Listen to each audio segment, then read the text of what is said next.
Hey there, welcome back.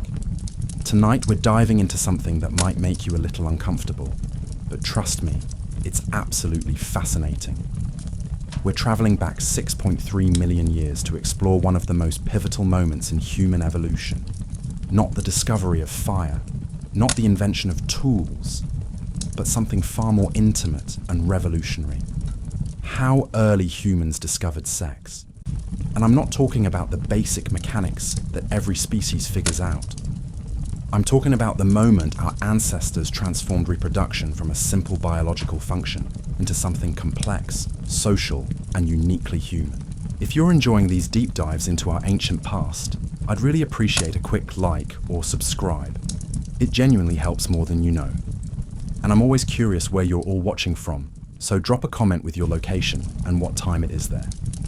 I love seeing our global community connect through these stories about our shared human origins. Now settle in, maybe grab a drink, and let's journey back to a time when everything we think we know about intimacy, relationships, and human connection was just beginning to take shape.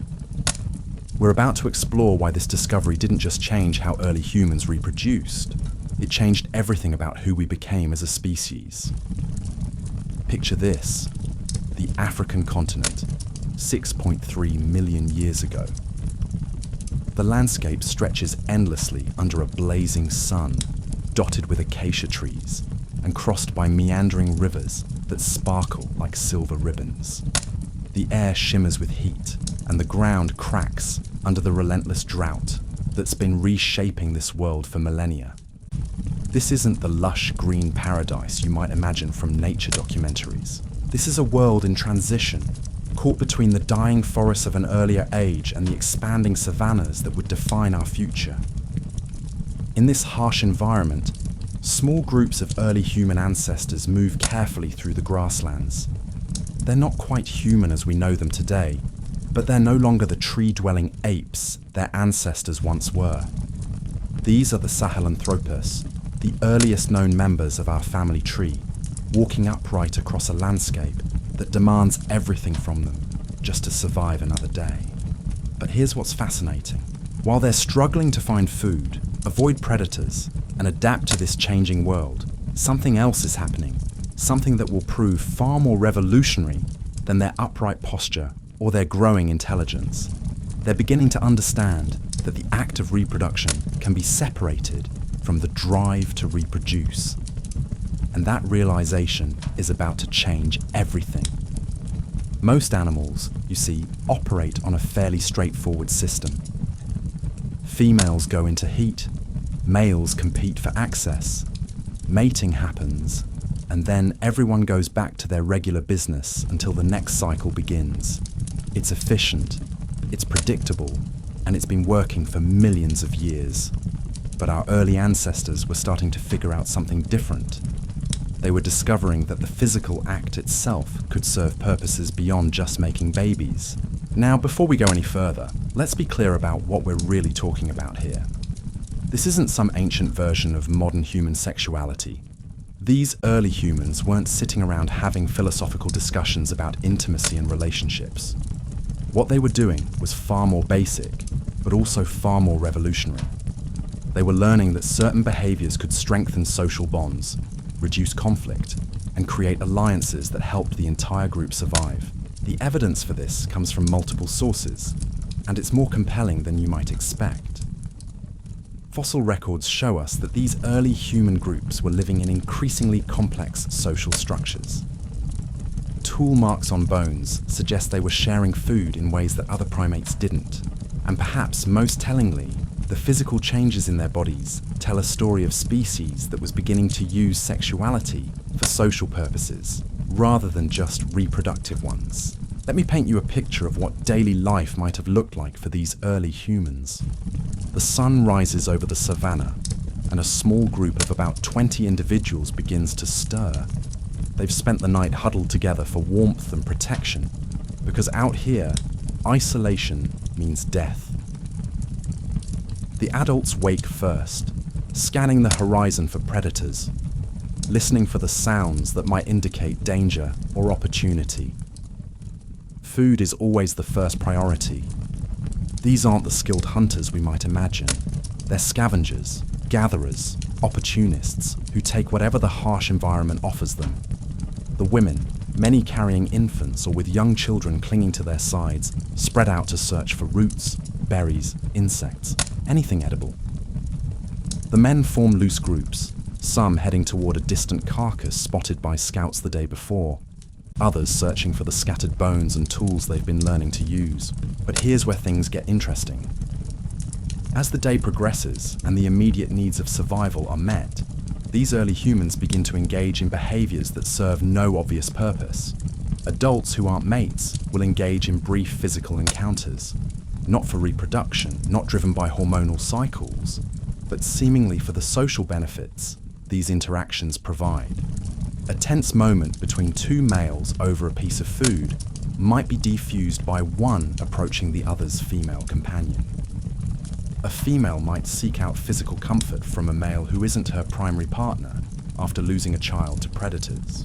What they're discovering, though they have no words or concepts to understand it, is that physical intimacy can be a tool for building alliances, for reducing stress, for strengthening the bonds that hold their small group together against a world that's constantly trying to kill them.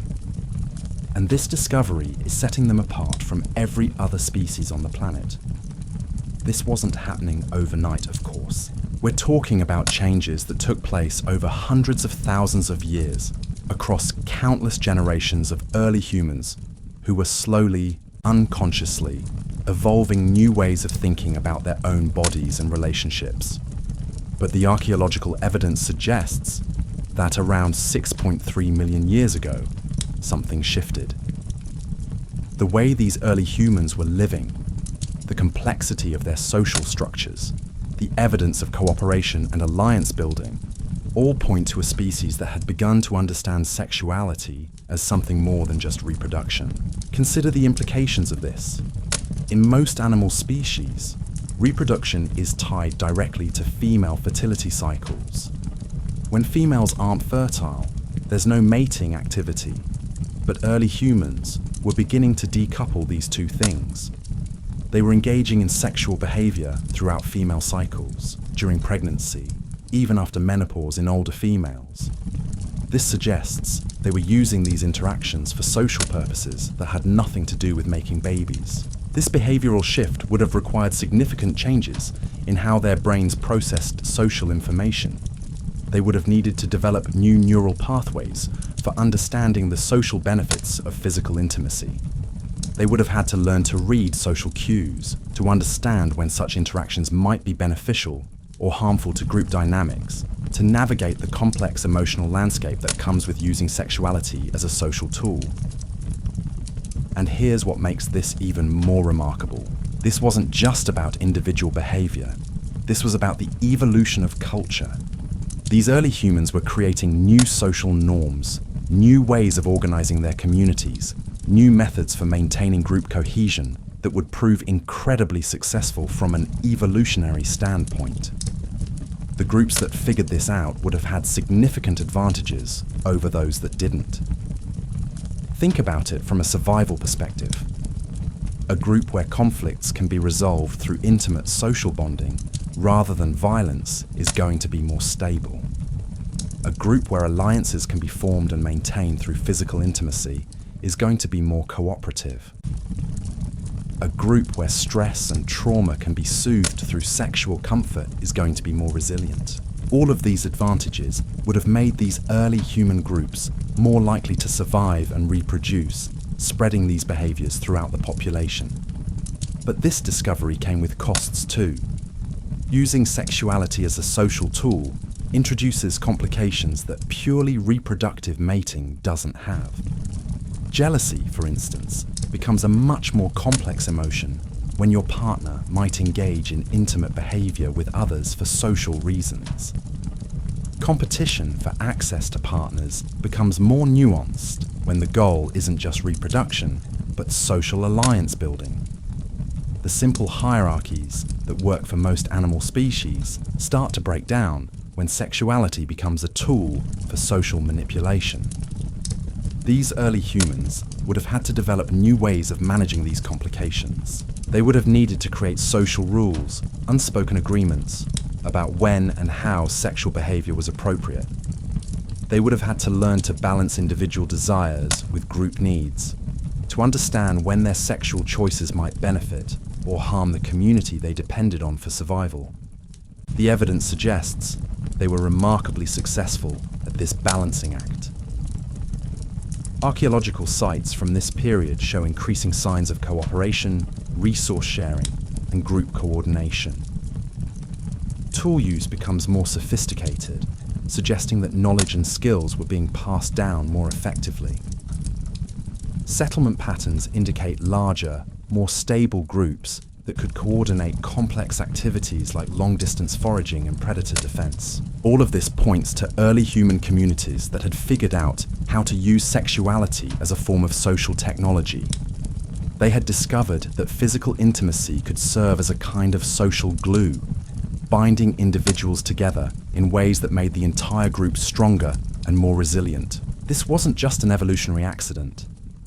This was the beginning of one of the most distinctive features of human sexuality, our ability to use intimate behavior for complex social purposes.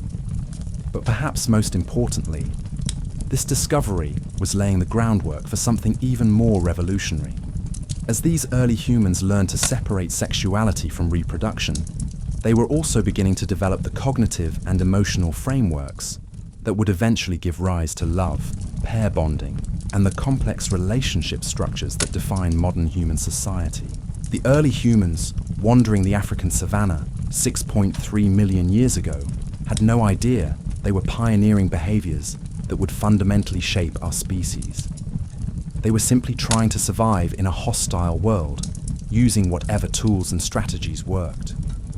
But in discovering that sexuality could serve purposes beyond reproduction, they were taking the first steps toward becoming truly human.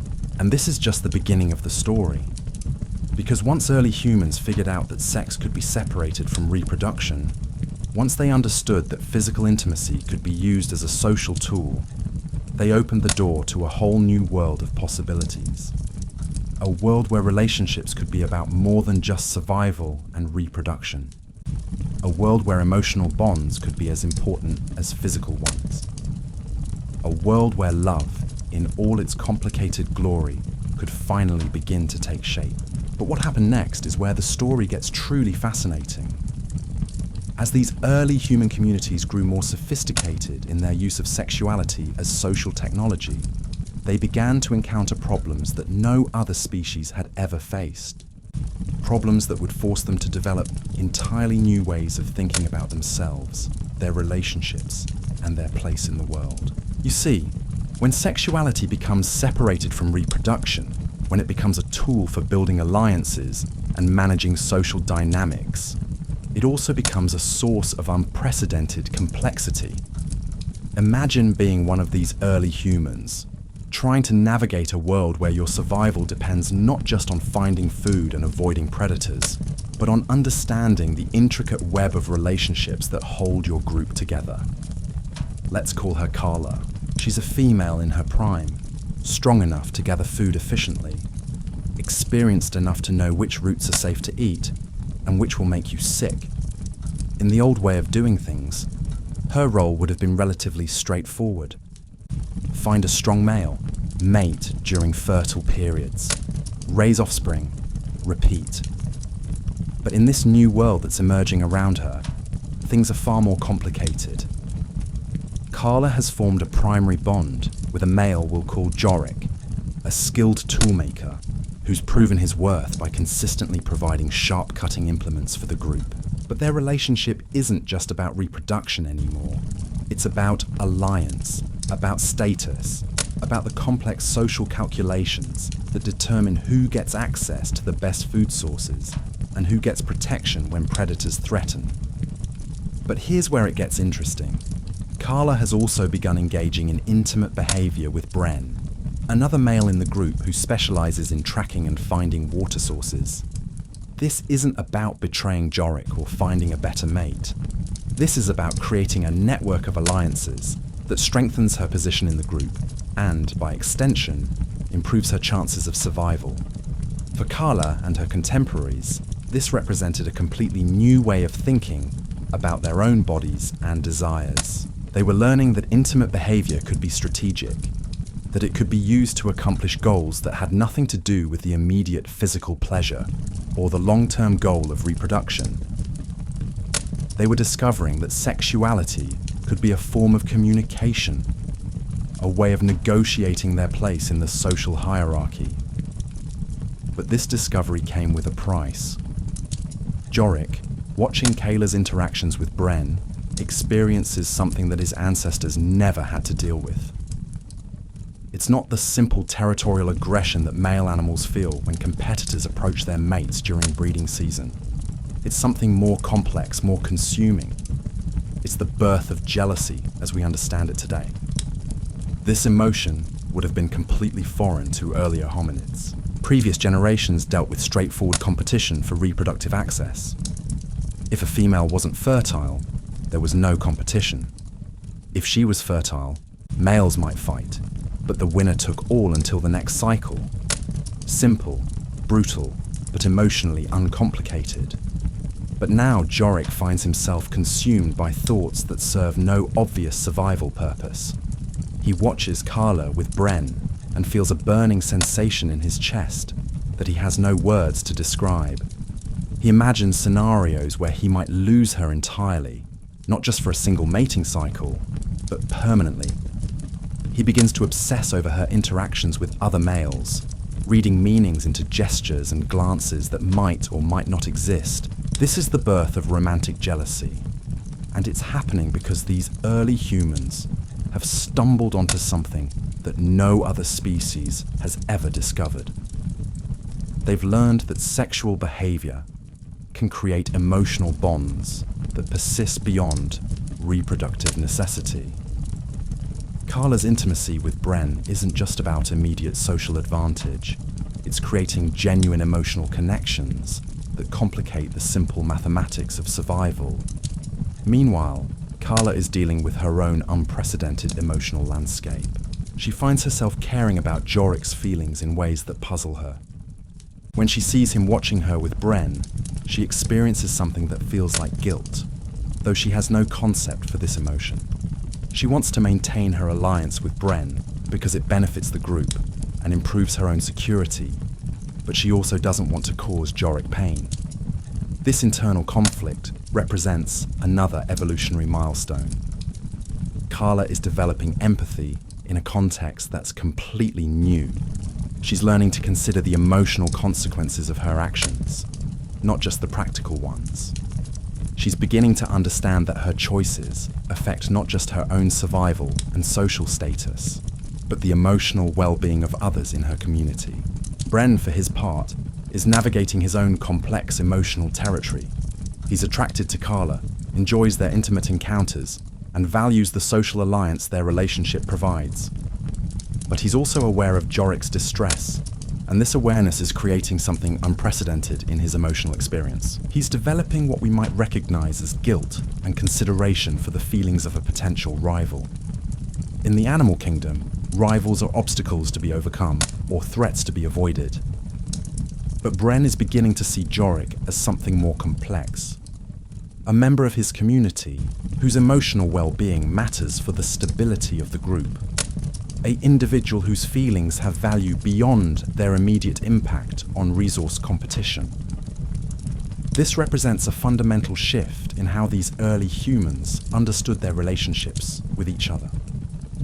They were moving beyond seeing other individuals simply as competitors, allies, or resources. They were beginning to recognize each other as beings with internal emotional lives that deserved consideration. The ripple effects of this emotional evolution spread throughout their small community.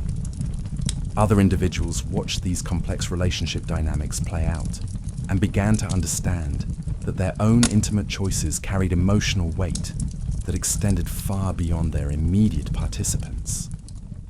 They learned that sexuality could create bonds that were powerful enough to cause genuine suffering when broken or threatened.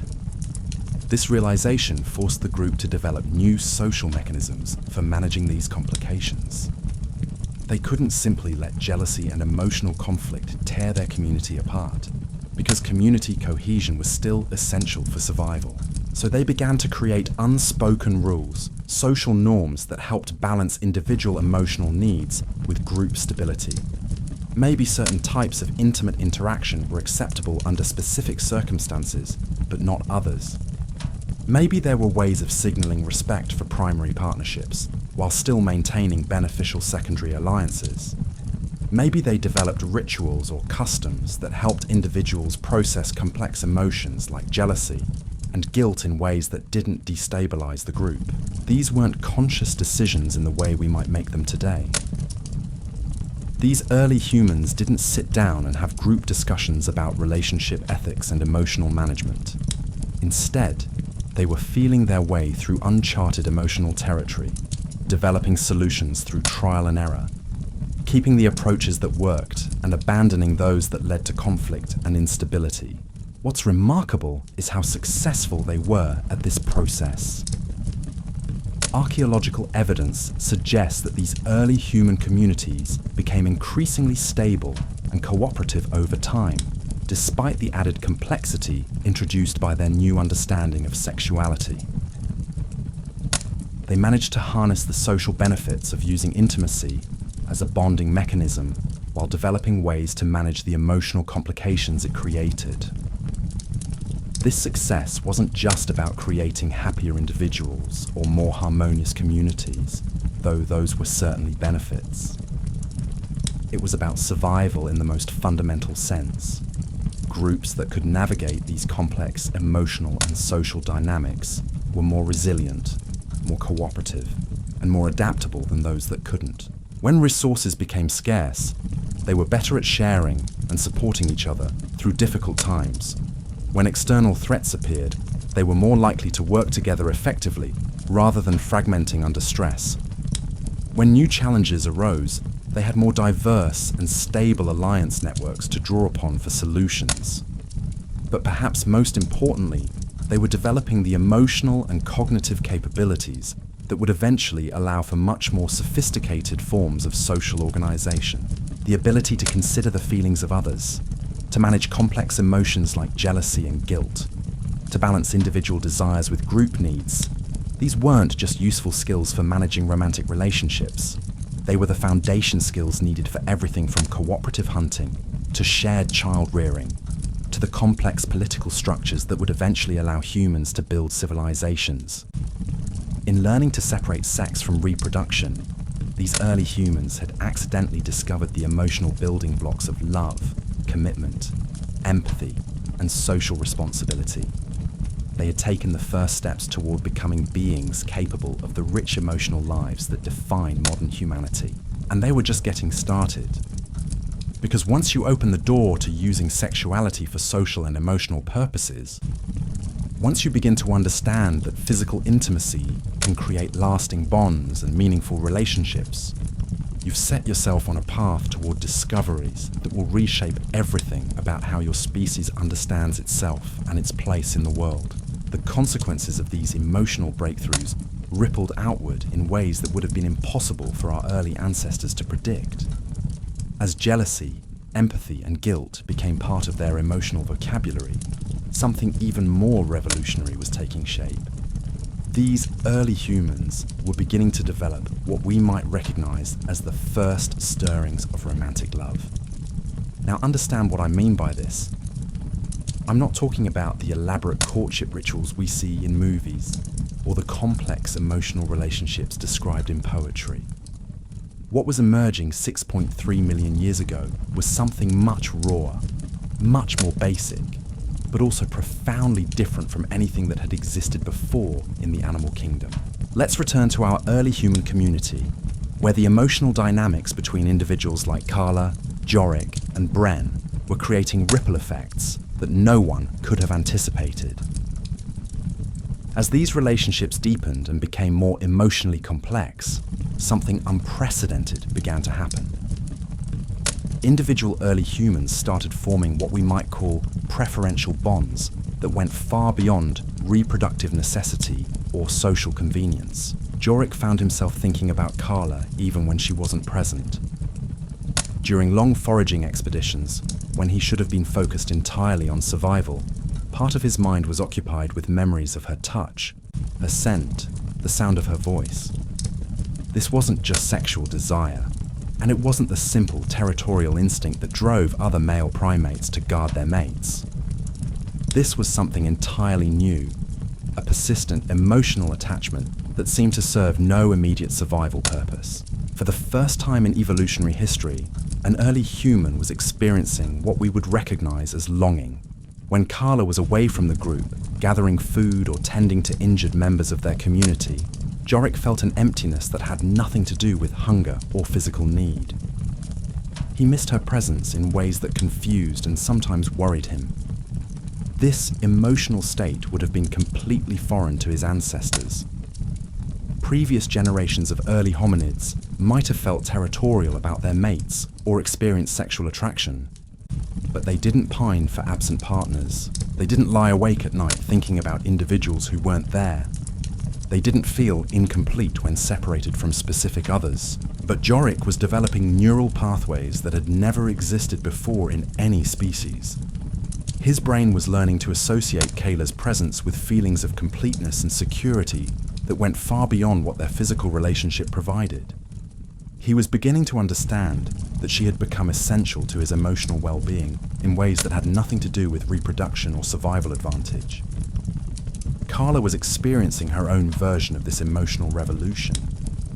She found herself making choices based not just on practical considerations or social strategy, but on something much more mysterious. She wanted to please Jorik, not because it benefited her politically or socially, but because his happiness had become important to her for its own sake. When she saw him struggling with a difficult tool-making task, she felt compelled to help him, even when doing so meant neglecting her own work. When other females in the group showed interest in him, she experienced a possessiveness that went beyond simple mate guarding. She wanted him to choose her, not just as a convenient partner, but as his preferred companion.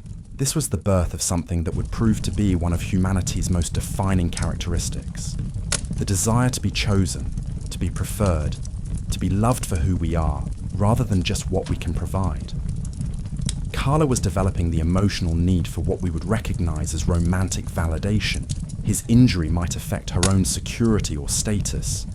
She to experience genuine concern for each other's emotional states that went beyond their what it meant for her. This represents one of the most significant elements, but perhaps even more remarkably, both Jorik and Kayla were beginning apes in emotional evolution our species has ever made. These early humans were developing their own immediate needs. When Jorik was injured during a hunting expedition, Carla felt genuine distress that had nothing to do with Howard about his pain, because it was his pain, not because of capacity for what we would recognize as unconditional care. Emotional investment in another individual's well-being that served no obvious survival purpose. The implications of deep, preferential bonds. The entire social structure of early human groups began to change in this emotional evolution, extended far beyond individual relationships. As Maury-mate social hierarchies are typically based on straight members of their community, began forming these fundamental ways. Traditional PR-forward dominance relationships. The strongest, most aggressive individuals get first access to resources and mates, while weaker individuals accept subordinate positions in exchange for group protection and occasional access to resources. It's efficient, predictable, and relatively stable. But when sexuality becomes separated from reproduction and begins serving emotional bonding purposes, these simple hierarchies start to break down. Suddenly, access to intimate relationships isn't just about dominance or physical strength. It's about emotional connection, personal preference, and complex social negotiations that can't be resolved through simple displays of power. A physically smaller male like Bren might form a strong emotional bond with a desirable female like Carla, not because he could defeat larger rivals in direct competition, but because she genuinely preferred his company. This created situations that would have been impossible under traditional primate social systems. where individual choice and emotional connection began to matter more than pure physical dominance. These changes forced early human communities to develop entirely new ways of organizing themselves socially. They had to create systems that could accommodate individual emotional needs and preferences, while still maintaining enough structure to ensure group survival and cooperation. The archaeological record from this period shows evidence of increasingly sophisticated social organization. Living spaces begin to show signs of nuclear family units within larger group structures. Tool distribution patterns suggest more complex sharing arrangements than simple dominance-based resource allocation. Burial practices indicate that individuals were beginning to be valued and remembered in ways that went beyond their immediate utility to the group. All of these changes point to communities that were learning to balance individual emotional needs with collective survival requirements. They were developing what we might recognize as the earliest forms of social institutions designed to support and regulate romantic relationships. But this emotional evolution came with costs that these early humans could never have anticipated. As individuals became more emotionally invested in specific partners, the potential for emotional trauma increased dramatically. The loss of a beloved partner, whether through death, injury, or relationship dissolution, created a new form of suffering that no previous generation had experienced. Imagine Carla's emotional state if Jorik were killed by a predator or died from disease. Previous generations of early hominids might have felt the practical inconvenience of losing a useful ally or the temporary disruption of losing a mating partner. But Carla would experience something unprecedented in evolutionary history.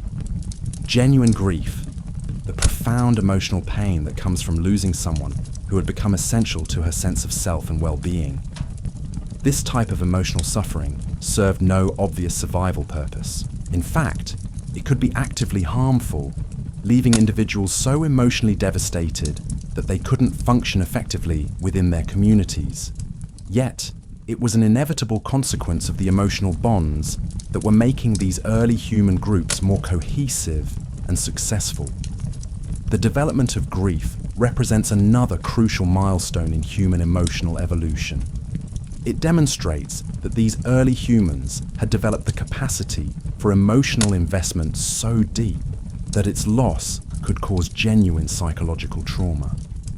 They were learning that love, in all its primitive forms, came with the terrible price of potential heartbreak. But they were also developing resilience mechanisms to cope with this new form of suffering. Communities began showing evidence of what we might recognize as grief rituals, ways of helping individuals process the loss of important emotional bonds while maintaining their ability to function within the group. These weren't elaborate funeral ceremonies or complex mourning traditions like those we see in later human cultures. They were simpler behaviors, like increased physical comfort and support for grieving individuals, temporary assumption of their responsibilities by other group members, and patient reintegration processes that helped traumatized individuals form new emotional bonds when they were ready. The fact that these early human communities developed such mechanisms suggests they understood intuitively that emotional bonds were valuable enough to protect and nurture, even when those bonds created vulnerability to new forms of suffering. This balance between emotional investment and emotional resilience was becoming one of the defining characteristics of early human social organization.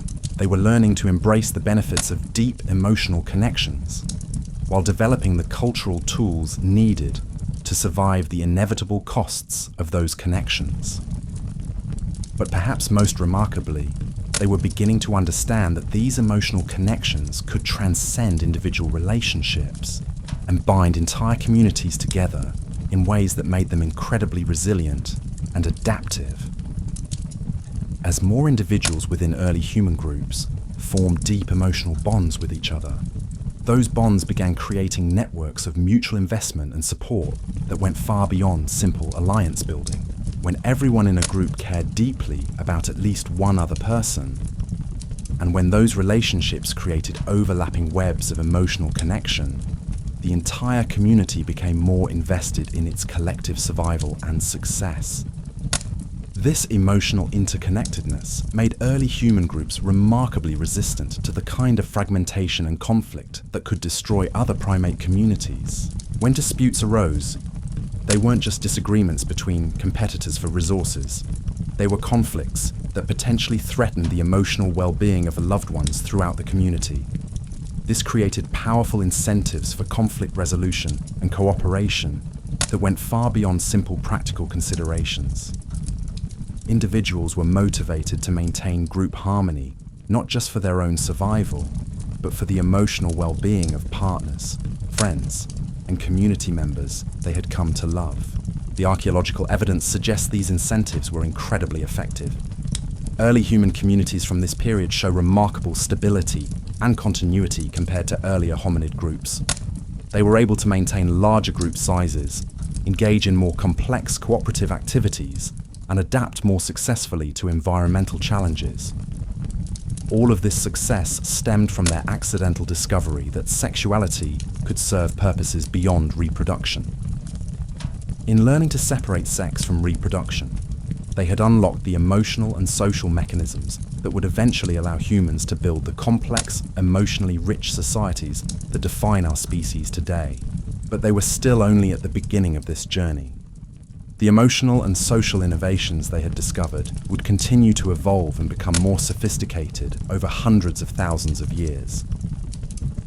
The simple preference bonds between individuals like Carla and Jorik would eventually give rise to complex marriage systems, elaborate courtship rituals, and the rich tradition of romantic literature and art that continues to define human culture today.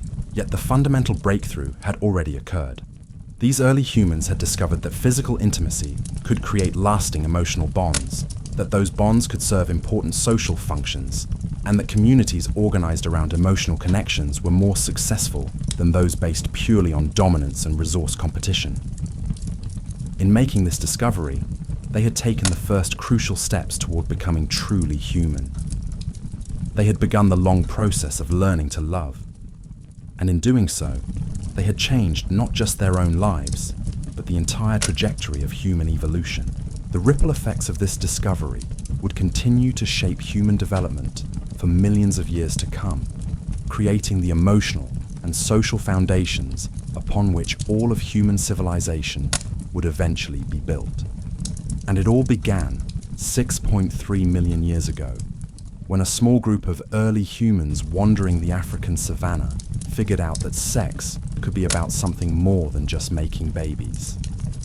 The transformation happening within these early human communities wasn't just emotional or social, it was fundamentally changing their biology in ways that would echo through millions of years of evolution. As these groups learned to navigate the complex world of emotional bonds and preferential relationships, their bodies began adapting to support these new behaviors. Consider the physical changes that would have been necessary to support this revolutionary approach to sexuality. Unlike most mammals, where mating is tied directly to female fertility cycles, early humans were engaging in intimate behavior throughout all phases of reproductive cycles. This required significant biological adaptations that we can still observe in human physiology today. Female early humans began developing concealed ovulation, a trait that's extremely rare in the animal kingdom.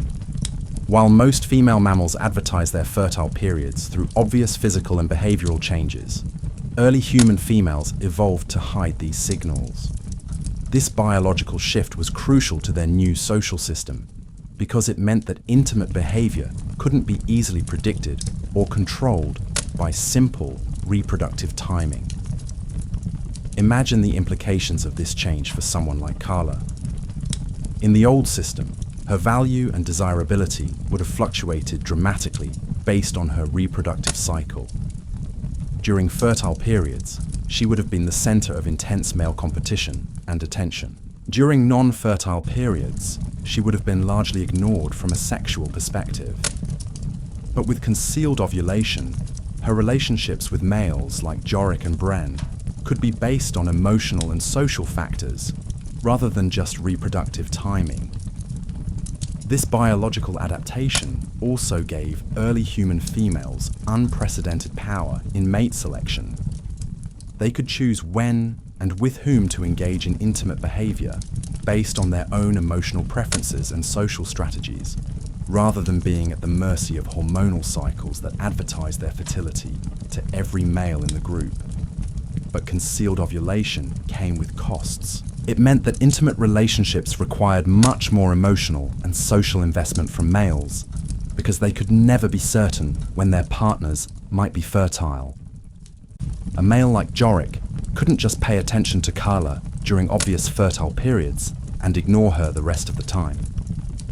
If he wanted to maximize his chances of reproductive success, he needed to maintain a consistent, ongoing relationship with her. This biological change was driving the evolution of pair bonding in ways that would have been impossible under the old system. Males who could form lasting emotional connections with females had significant advantages over those who relied on short-term mating strategies. They were more likely to be chosen as partners, more likely to receive ongoing access to intimate relationships, and more likely to successfully raise offspring in the increasingly complex social environment. The physical changes weren't limited to reproductive biology. As these early humans began engaging in face-to-face intimate encounters for social and emotional purposes, rather than just reproduction, their anatomy began adapting to support these new behaviors. They developed more sensitive nerve endings in areas that enhanced physical pleasure, because pleasure was becoming an important component of the social bonding process. Their brains were also undergoing dramatic changes. The neural pathways that processed social information were becoming more sophisticated and more integrated with the systems that controlled sexual behavior. Areas of the brain associated with emotional attachment, like the limbic system, were developing stronger connections to regions that controlled sexual arousal and response. These neurological changes meant that intimate physical contact was beginning to trigger the release of hormones like oxytocin and vasopressin, chemicals that promote bonding and attachment. When Jorik and Carla engaged in intimate behavior, their brains were literally rewiring themselves to create stronger emotional connections between them. The archaeological record provides fascinating evidence of how these biological changes were affecting early human communities. Skeletal remains from this period show sexual dimorphism that's consistent with species that engage in long-term pair bonding rather than intense male competition for multiple mates. Males and females were becoming more similar in size, suggesting that brute physical dominance was becoming less important in mate selection. Tool use patterns also reflect these changes. We begin to see evidence of males investing significant time and energy in creating objects that served no obvious survival purpose, but may have functioned as gifts or tokens of affection for specific partners. Carefully crafted items that were too delicate for practical use, decorated objects that served purely aesthetic purposes. These artifacts suggest that early humans were beginning to engage in what we might recognize as courtship behavior. The living spaces found in archaeological sites from this period show evidence of what appear to be private areas within larger community settlements. These weren't just sleeping spaces, but areas that seemed designed for intimate interaction away from the rest of the group. The development of privacy as a concept represents a major shift in how early humans understood their relationships and their need for emotional intimacy. But perhaps most remarkably, we begin to see evidence of early humans caring for partners who were injured, sick, or otherwise unable to contribute to group survival. Skeletal remains show individuals who survived serious injuries that would have been fatal without sustained care and support. These aren't cases of groups caring for valuable leaders or essential specialists. These are examples of individuals receiving care that can only be explained by deep emotional bonds. One particularly striking example from the fossil record shows an early human male who survived a severe leg injury that left him permanently disabled. The bone showed evidence of healing, meaning he lived for years after the injury, but he would never have been able to keep up with the group during migrations or contribute effectively to hunting and gathering. Yet the group continued to care for him, sharing food and providing protection.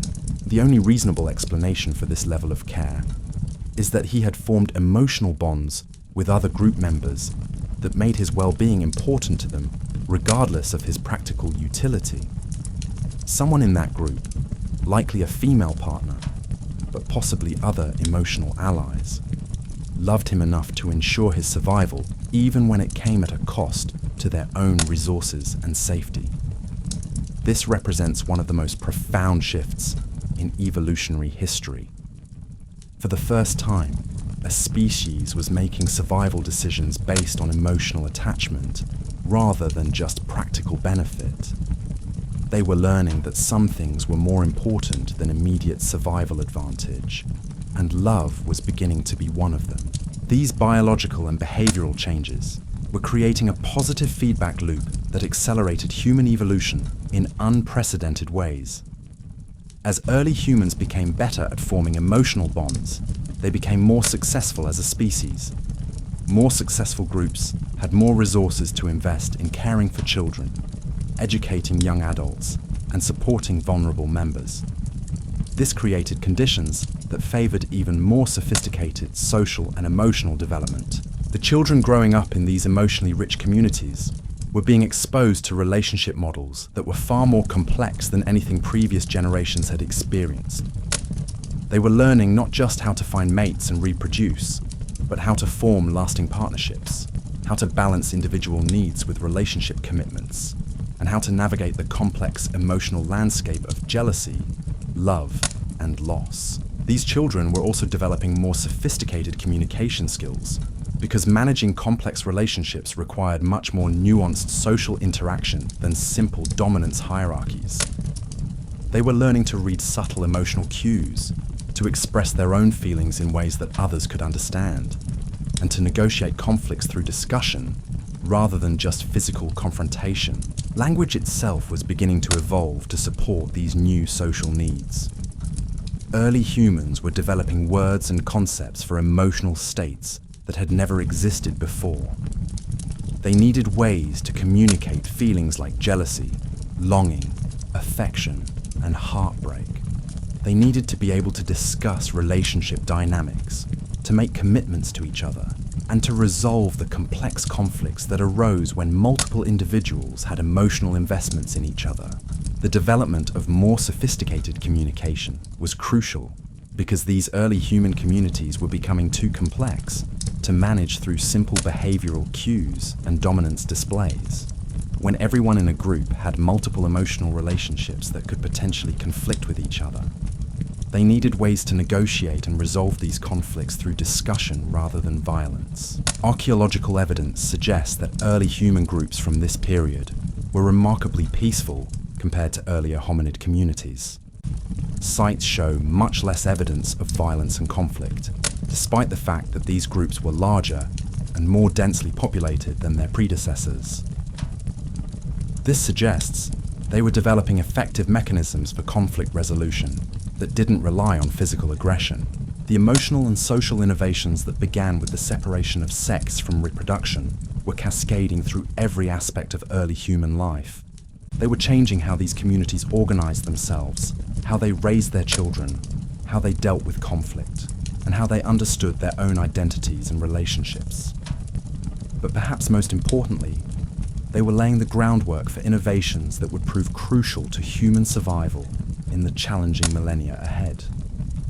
The emotional bonds that were developing between individuals were creating the foundation for the complex cooperative behaviors that would eventually allow humans to tackle challenges no individual could handle alone.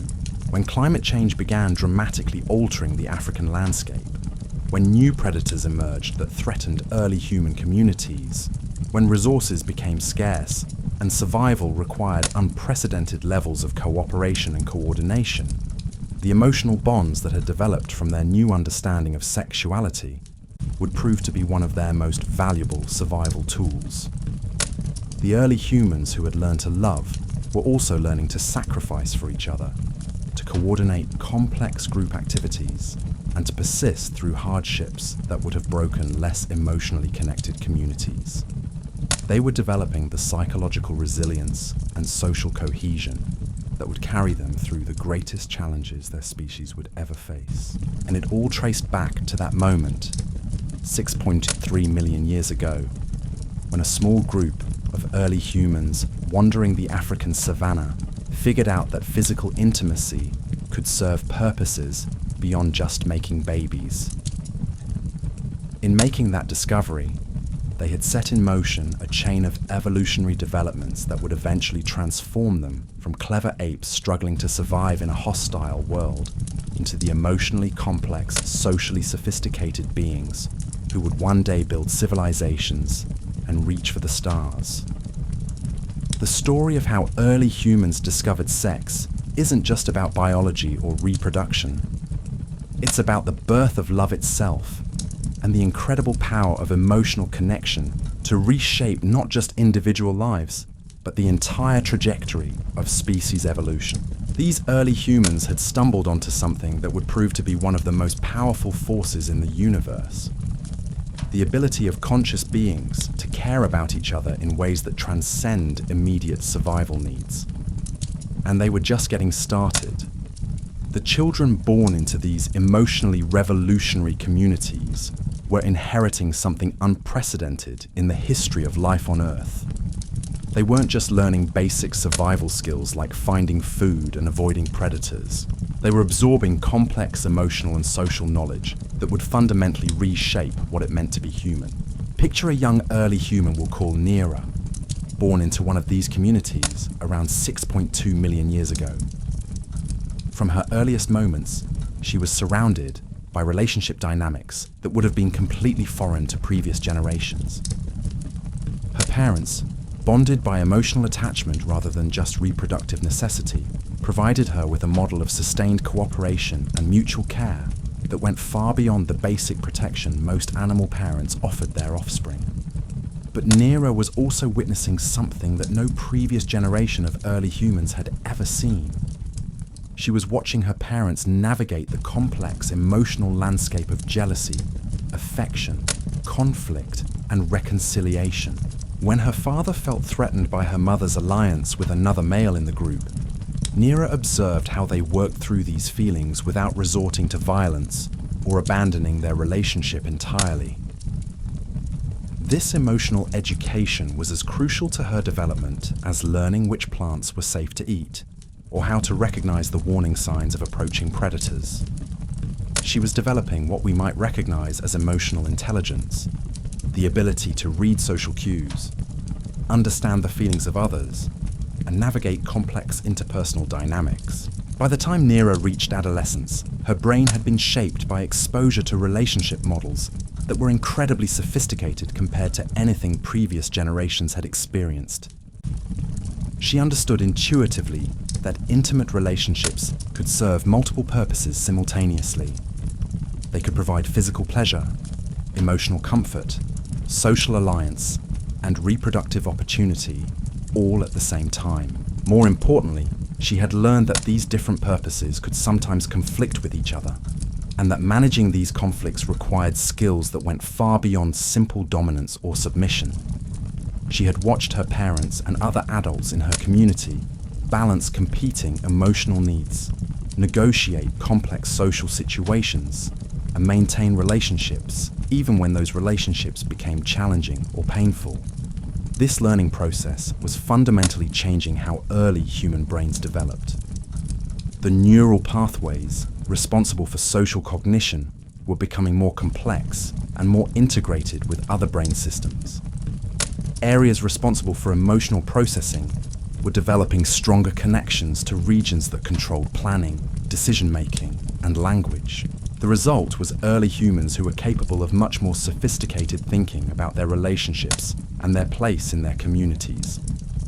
They could consider the long-term consequences of their actions, not just for themselves, but for their partners and their broader social network. They could make choices based on complex calculations that weighed immediate desires against future relationship stability. But this cognitive sophistication came with its own challenges.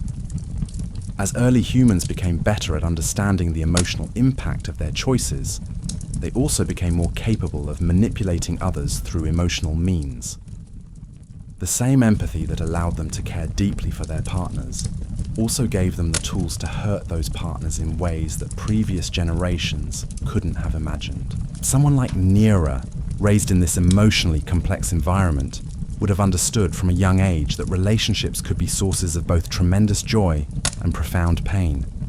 She would have seen adults in her community experience heartbreak, betrayal, and loss in ways that went far beyond simple practical disappointments. This knowledge would have made her both more cautious and more brave in her own relationship choices. More cautious because she understood the potential for emotional damage. More brave because she had also witnessed the incredible rewards that deep emotional connections could provide. The communities that successfully navigated this new emotional landscape were developing what we might recognize as the earliest forms of relationship wisdom. They were learning through trial and error which behaviors strengthened emotional bonds and which ones damaged them. They were developing unspoken rules about how to treat partners, how to resolve conflicts, and how to maintain group harmony when individual relationships became complicated. This wisdom wasn't being passed down through formal teaching or explicit discussion. Instead, it was being absorbed by children like Nera through observation and participation in daily community life. They were learning to read the subtle signs of relationship health and dysfunction, to understand when conflicts were serious enough to threaten group stability, and to intervene in ways that promoted healing and reconciliation. The archaeological evidence from this period shows communities that were becoming remarkably stable and successful. Settlement sites show evidence of long-term occupation, suggesting that these groups were able to maintain their social cohesion over extended periods. Tool traditions show continuity across generations, indicating that knowledge was being successfully transmitted from older to younger community members. Perhaps most tellingly, burial practices from this period begin to show evidence of what we might recognize as grief rituals. Bodies are being interred with personal objects, positioned in ways that suggest emotional care rather than just practical disposal, and sometimes accompanied by evidence that other community members invested significant time and energy in the burial process. These burial practices represent a profound shift in how early humans understood death and loss. Previous generations might have felt the practical inconvenience of losing a group member, but these communities were experiencing genuine grief, the deep emotional pain that comes from losing someone who had become essential to their sense of well-being and identity. The fact that they were developing rituals to process this grief suggests they understood that emotional pain needed to be acknowledged and worked through rather than simply endured. They were learning that the bonds they had formed with each other were valuable enough to deserve formal recognition, even after death had broken those bonds. But the most remarkable development during this period was the emergence of what we might recognize as the first forms of romantic commitment. Individuals weren't just forming temporary alliances or seeking immediate pleasure. They were making choices that suggested they understood the value of long-term emotional partnership.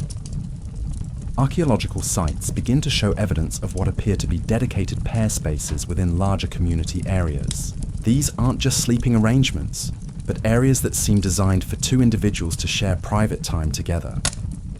The development of these spaces suggests that early humans were beginning to understand privacy as something valuable in itself, not just as protection from predators or weather. Tool-making patterns also show evidence of what might be gift-giving behaviors. We begin to find carefully crafted objects that serve no obvious practical purpose, but show evidence of significant time investment. These objects are often found in contexts that suggest they were created by one individual for another, possibly as tokens of affection or commitment. The creation of such objects represents a major cognitive leap. It requires the ability to think about another person's preferences and desires, to invest time and energy in something that serves no immediate personal benefit, and to understand that material objects can carry emotional meaning. When Nera came of age in this environment, she was inheriting emotional and social capabilities that would have seemed miraculous to earlier generations. She could form deep, lasting attachments to specific individuals. She could experience and express complex emotions like romantic love, jealousy, and heartbreak. She could make sophisticated calculations about relationship choices that considered not just her immediate needs, but the long-term consequences for herself, her partners, and her community. But perhaps most remarkably, she was developing the capacity for what we might recognize as true intimacy. Not just physical closeness, but emotional vulnerability. She was learning to share her inner emotional life with trusted partners, to seek comfort and support during difficult times, and to provide the same emotional sustenance to others. This capacity for intimacy was creating bonds between individuals that were incredibly powerful and incredibly fragile at the same time. When these relationships worked well, they provided a level of emotional support and satisfaction that made individuals more resilient, more creative, and more willing to take risks for the benefit of their community. But when these relationships failed, they could cause emotional devastation that was entirely unprecedented in evolutionary history. The same neural pathways that made love possible also made heartbreak possible, and early humans were learning that the price of emotional connection was emotional vulnerability. The communities that thrived during this period were those that figured out how to maximize the benefits of these deep emotional connections while minimizing the potential for devastating loss. They were developing support systems that helped individuals recover from relationship failures, social norms that encouraged emotional healing, and relationship models that balanced individual needs with community stability. These innovations weren't happening through conscious design or deliberate planning. They were emerging through the same process of natural selection that had shaped every other aspect of human evolution. Communities that developed effective ways of managing emotional relationships were more successful and more likely to survive and reproduce. Those that couldn't navigate this new emotional landscape were more likely to fragment and disappear. But the selection pressure wasn't just operating at the community level. Individuals who were skilled at forming and maintaining emotional relationships were also more successful within their communities. They had access to more resources, better protection, and more opportunities to reproduce. This created powerful incentives for the continued development of emotional and social skills. The result was a rapid evolution in human emotional capabilities that would have seemed impossible to earlier generations. In just a few 100,000 years, early humans had developed the capacity for romantic love, long-term commitment, complex jealousy, profound grief, and intimate emotional sharing. These weren't just individual traits, but community-wide capabilities that were transforming how early human groups functioned. They were becoming more cooperative, more resilient, and more adaptable than any previous hominid communities. They were developing the social and emotional foundations that would eventually support much larger and more complex forms of human organization. The children growing up in these communities, like Nera and her contemporaries, were the first humans who could truly be said to have emotional lives that resembled our own. They experienced love and loss, hope and disappointment, jealousy and compassion in ways that would be recognizable to modern humans. They were also developing the first versions of many social institutions that continue to define human society today.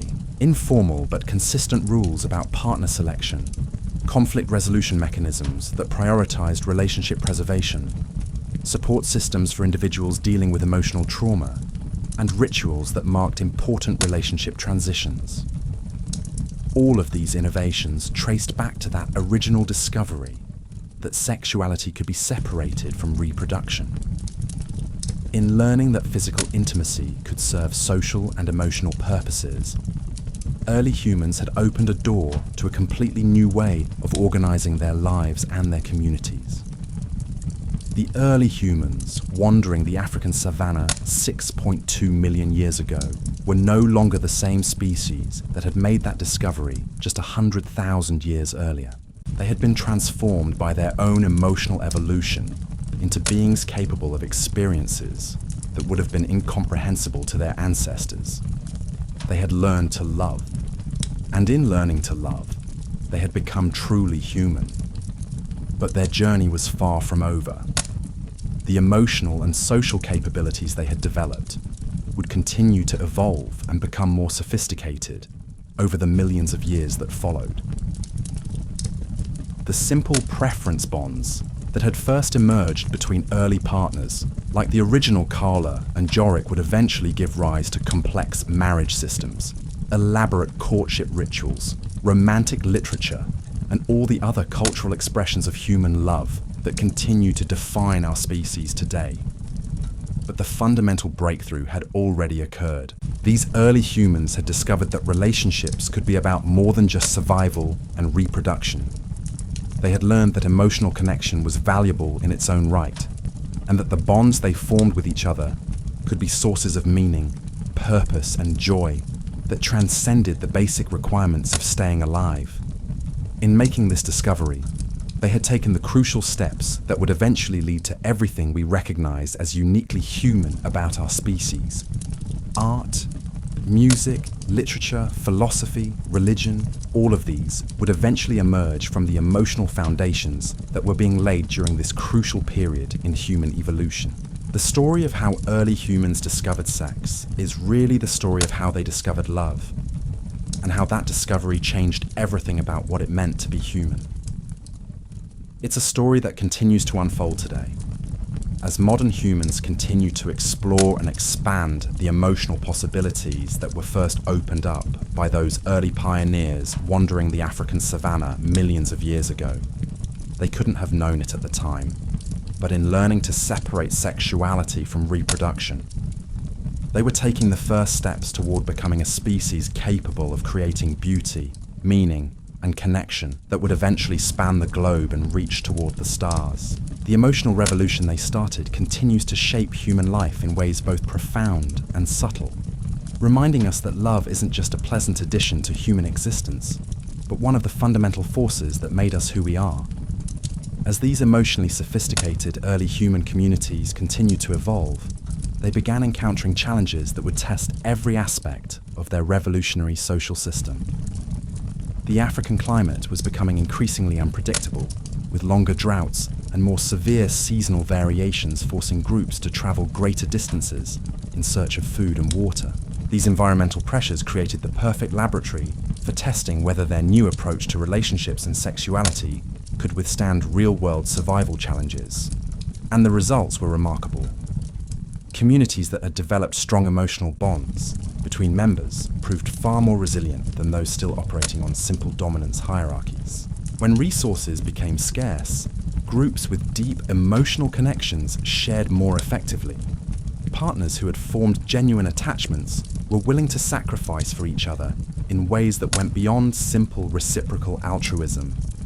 A male who had developed romantic feelings for his partner might give her his portion of scarce food during a drought, not because he expected future benefits, but because her suffering caused him genuine emotional pain. This willingness to sacrifice for loved ones created a survival advantage that extended throughout entire communities. When everyone in a group cared deeply about at least one other person, and those relationships created overlapping networks of mutual concern, the entire community became more invested in collective survival. But the environmental challenges also revealed some unexpected complications in their new social system. When groups were forced to split up due to resource constraints, the emotional bonds between separated partners created a form of suffering that had no precedent in earlier hominid evolution. Consider what happened when a drought forced Nira's community to divide into smaller foraging groups. Her partner, a skilled hunter named Kren, was assigned to a group traveling toward distant water sources, while she remained with the gatherers searching for plant foods closer to their traditional territory. Previous generations would have experienced this separation as a temporary inconvenience at most. But Nira found herself consumed by emotions that served no survival purpose. She worried constantly about Kren's safety, imagining scenarios where he might be injured or killed by predators. She had difficulty concentrating on her own foraging tasks, because part of her attention was always focused on wondering when she might see him again. At night, she lay awake thinking about him instead of resting for the demanding work ahead. This emotional preoccupation could have been fatal in a survival situation that demanded complete focus and attention. Yet somehow, Neera's group not only survived the separation period, but actually performed better than expected. The emotional bonds between remaining group members seemed to intensify during the crisis, creating levels of cooperation and mutual support that more than compensated for the distraction caused by missing partners. When the groups reunited after several months, the emotional reunions created another unprecedented phenomenon. Partners who had been separated experienced what we might recognize as joy so intense it temporarily overwhelmed their practical concerns. Neera and Kren spent precious daylight hours in emotional and physical reunion when they should have been focused on essential survival tasks. Yet rather than weakening the community, these intense emotional experiences seemed to strengthen it.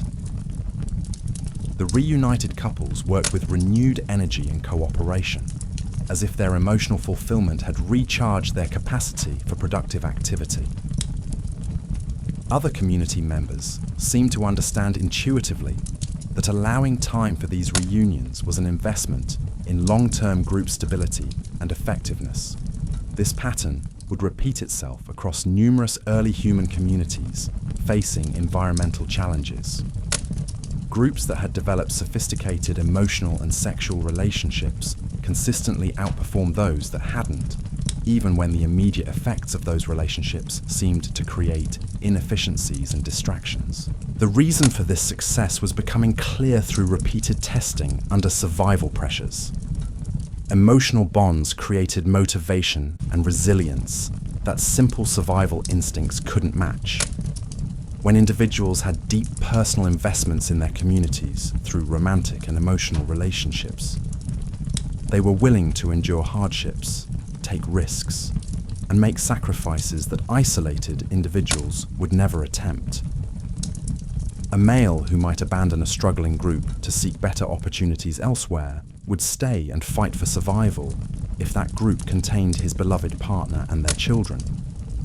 A female who might conserve her energy for her own survival would exhaust herself caring for a sick partner if she had formed deep emotional attachments to him. These behaviors weren't always optimal from an individual survival perspective, but they created group dynamics that were incredibly powerful. Communities held together by emotional bonds could undertake collective projects and coordinated activities that would have been impossible for groups based purely on dominance hierarchies or simple resource-sharing agreements. Archaeological evidence from this period shows early human communities engaging in increasingly ambitious collective activities. We see evidence of organized hunts involving dozens of individuals working in coordinated roles. We find sophisticated food storage and sharing systems that suggest complex planning and mutual trust. We discover tool-making workshops where knowledge was being systematically transmitted between generations.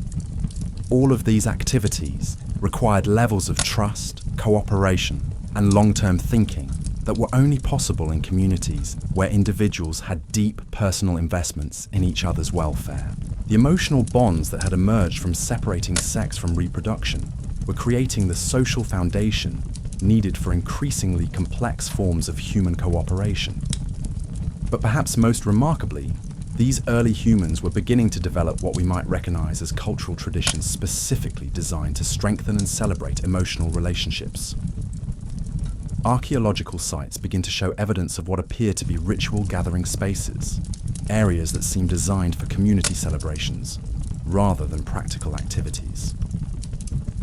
Artifacts from these sites suggest that early humans were developing ceremonies that marked important relationship transitions, carefully crafted objects that may have been exchanged between partners during bonding rituals, decorated items that seem to have served purely symbolic rather than practical purposes, evidence of communal feasting that brought entire communities together to witness and celebrate individual relationships. The The development of these cultural practices represents another major leap in human evolution. These early humans weren't just forming emotional bonds, they were creating social institutions to support and strengthen those bonds. They were beginning to understand that individual relationships needed community support to thrive, and that strong relationships made communities more resilient and successful. These cultural innovations were also creating new opportunities for learning and skill development.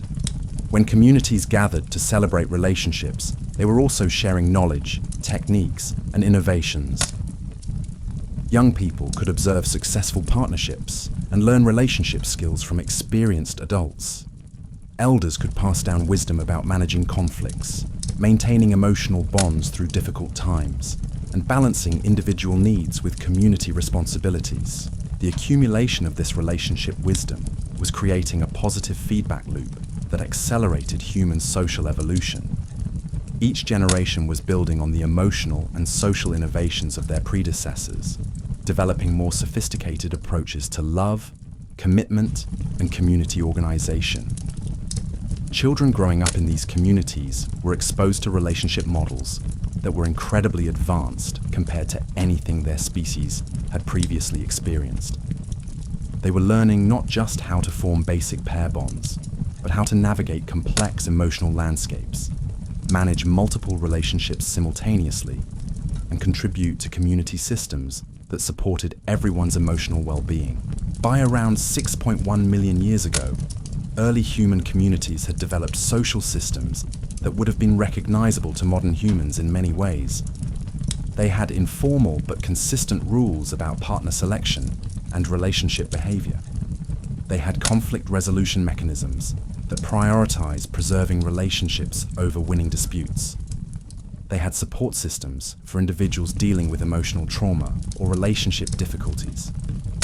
Most importantly, they had developed a collective understanding that emotional relationships were valuable resources that deserved protection and nurturing.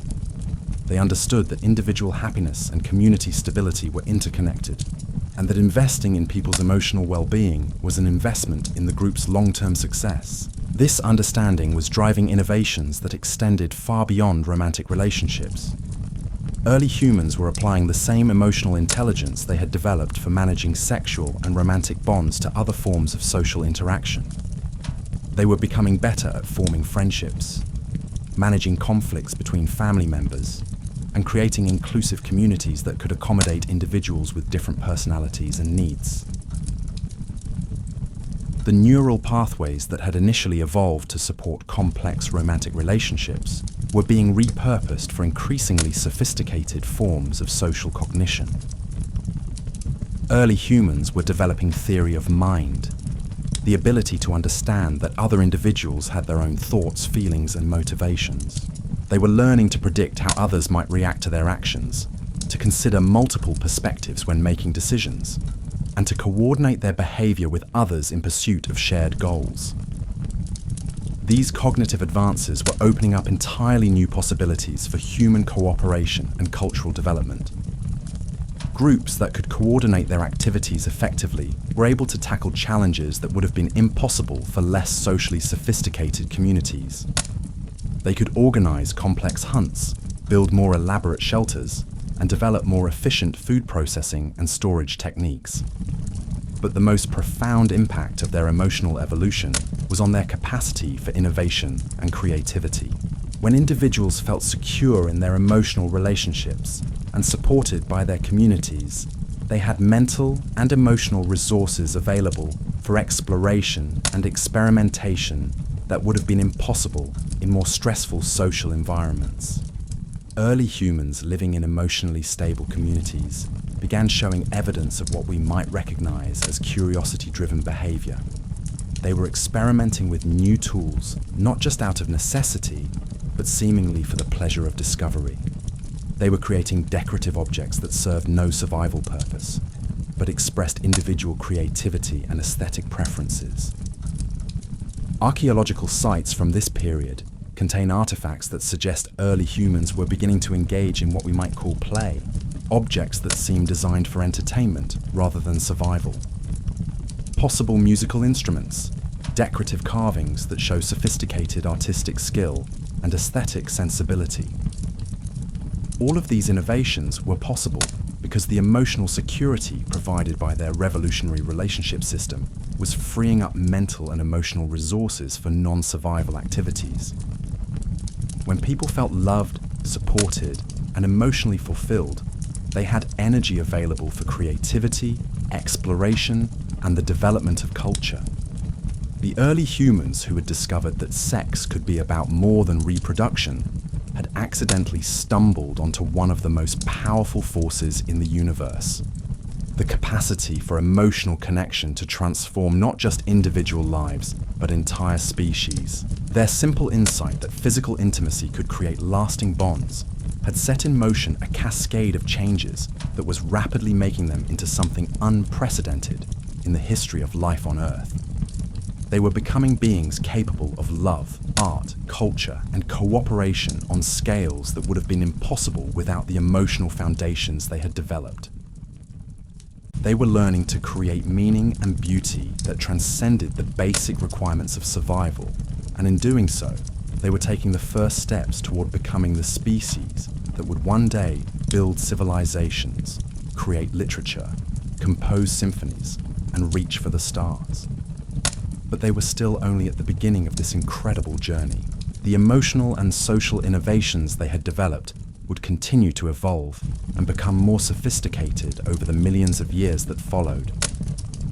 The simple discovery that sexuality could serve purposes beyond reproduction would eventually give rise to all the complex cultural expressions of human love and creativity that continue to define our species today. Yet the fundamental breakthrough had already occurred. These early humans had learned that relationships could be sources of meaning and fulfillment that went far beyond basic survival needs. They had discovered that emotional connection was not just a pleasant addition to life, but one of the most powerful forces for driving innovation, cooperation, and cultural development.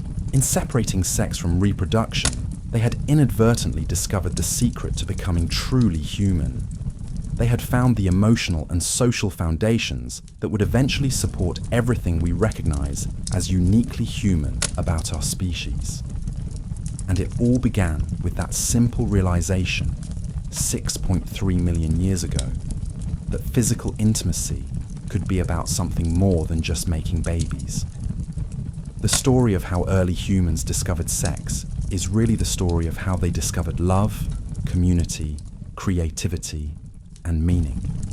It's the story of how a small group of early hominids wandering the African savanna accidentally unlocked the emotional and social capabilities that would eventually make us the most successful and adaptable species in the history of life on Earth. And as we'll see, this was only the beginning. The innovations that emerged from their discovery would continue to shape human evolution in ways that these early pioneers could never have imagined, creating the rich emotional and cultural landscape that continues to define human experience millions of years later. The changes rippling through these early human communities weren't just affecting individual relationships or even group dynamics. They were fundamentally altering the trajectory of human evolution in ways that would echo through millions of years of development. As these communities became more emotionally sophisticated, they were inadvertently creating the conditions for explosive growth in human cognitive abilities. Think about what was happening in the minds of individuals like Neera and her contemporaries. They were constantly engaged in complex social calculations that required unprecedented levels of mental processing.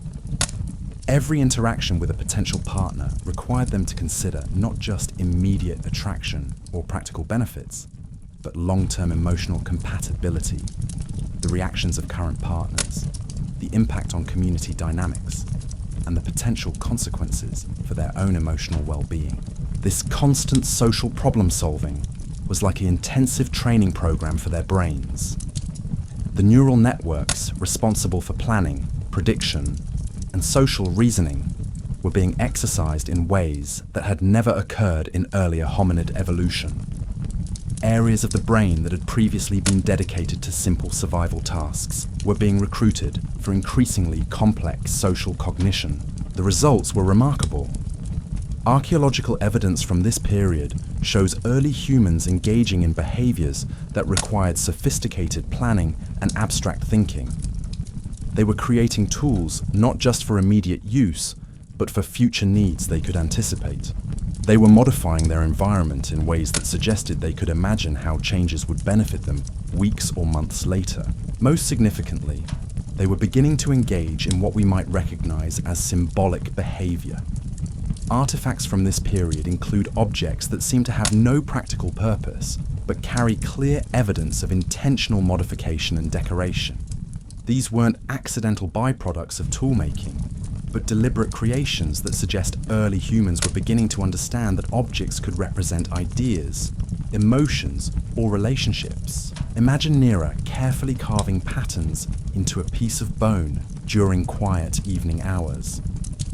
She's not creating a tool or solving an immediate practical problem. Instead, she's expressing something internal, something emotional or aesthetic that she wants to capture in physical form. This represents a cognitive leap that's almost impossible to overstate in its significance.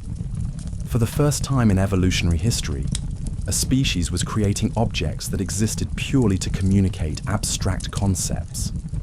Nira's carved bone might represent her feelings for Kren, or her hopes for their future together, or simply her appreciation for the patterns she's discovered in the natural world around her. Whatever it represents, it demonstrates that her mind has developed the capacity to think symbolically, to understand that physical objects can carry meaning beyond their immediate practical utility. This symbolic thinking was being driven by the complex communication needs created by their revolutionary approach to relationships. When you're managing multiple emotional relationships simultaneously, when you need to express subtle feelings and negotiate complex social situations, simple behavioral cues and dominance displays are no longer sufficient. Early humans needed ways to communicate concepts like commitment, jealousy, forgiveness, and hope. They needed to be able to discuss relationship dynamics, make promises about future behavior, and express emotional states that had no clear behavioral equivalents.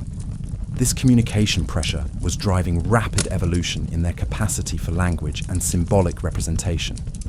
The archaeological record shows evidence of increasingly sophisticated communication systems during this period.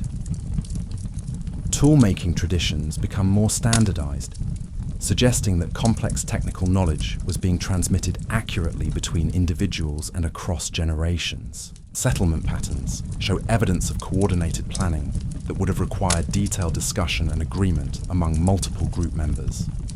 Most intriguingly, we begin to find what appear to be deliberate marks and symbols on various artifacts. These aren't random scratches or accidental damage, but intentional modifications that suggest early humans were experimenting with ways to record and communicate information using visual symbols. These early symbolic systems were probably quite simple, perhaps just ways of marking ownership or indicating which tools were designed for specific purposes. But they represent the first steps toward the complex symbolic systems that would eventually give rise to writing, mathematics, and all the other cultural technologies that define modern human civilization. The cognitive advances that were emerging from their emotional evolution were also enabling early humans to engage in increasingly sophisticated forms of cooperation. Groups were beginning to undertake projects that required coordination between dozens of individuals over extended periods of time. Archaeological sites from this period show evidence of large-scale construction activities that would have been impossible without advanced planning and communication capabilities. Elaborate shelter systems that required coordinated effort from multiple individuals. Complex food processing areas that suggest systematic approaches to resource management. Evidence of organized hunting activities that involved careful coordination between scouts, drivers, and killers working in precisely timed sequences. All of these activities required individuals to understand not just their own roles, but how their actions fit into larger collective goals. They needed to be able to imagine how their behavior would affect others, to anticipate problems and develop solutions. and to maintain motivation for long-term projects even when immediate benefits weren't apparent. These cognitive demands were driving the evolution of what psychologists would recognize as executive function, the mental abilities that allow individuals to plan, focus attention, remember instructions, and juggle multiple tasks successfully. Early humans were developing enhanced working memory, improved impulse control, and greater cognitive flexibility. But perhaps most importantly, they were developing what we might call social executive function, the ability to manage complex social relationships and group dynamics, while simultaneously pursuing individual goals. This required them to hold multiple social calculations in their minds simultaneously, to switch rapidly between different social contexts, and to inhibit immediate impulses when those impulses might damage important relationships. These advances in social cognition were creating early humans who were capable of navigating social environments of unprecedented complexity. They could maintain stable relationships with multiple individuals who might have competing interests. They could participate in group activities while simultaneously managing their own emotional needs. They could make sacrifices for the group's benefit while ensuring their own long-term welfare. The communities that emerged from this cognitive evolution were unlike anything that had existed before in the natural world. They were organized around principles that went far beyond simple dominance hierarchies or resource competition.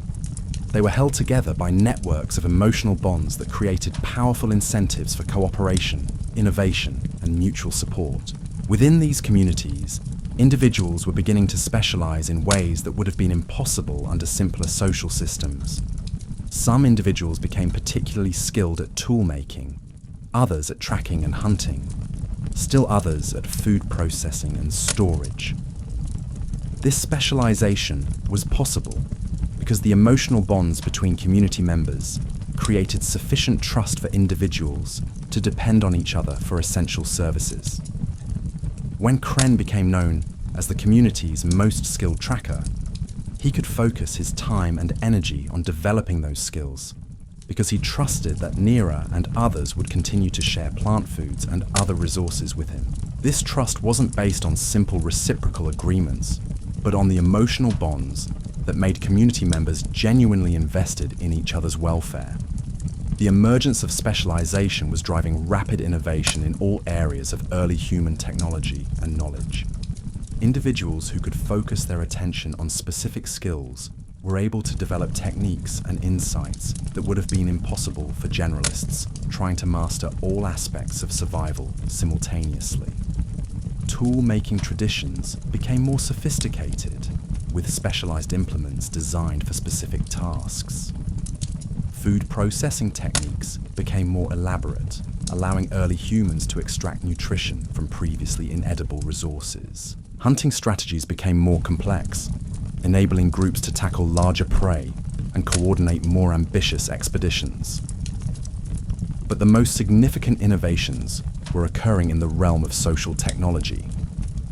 These early human communities were developing increasingly sophisticated systems for managing relationships, resolving conflicts, and maintaining group cohesion. They were creating what anthropologists would recognize as the earliest forms of social institutions. These weren't formal institutions with explicit rules and designated leaders, but informal systems that emerged organically from the need to manage complex emotional and social dynamics.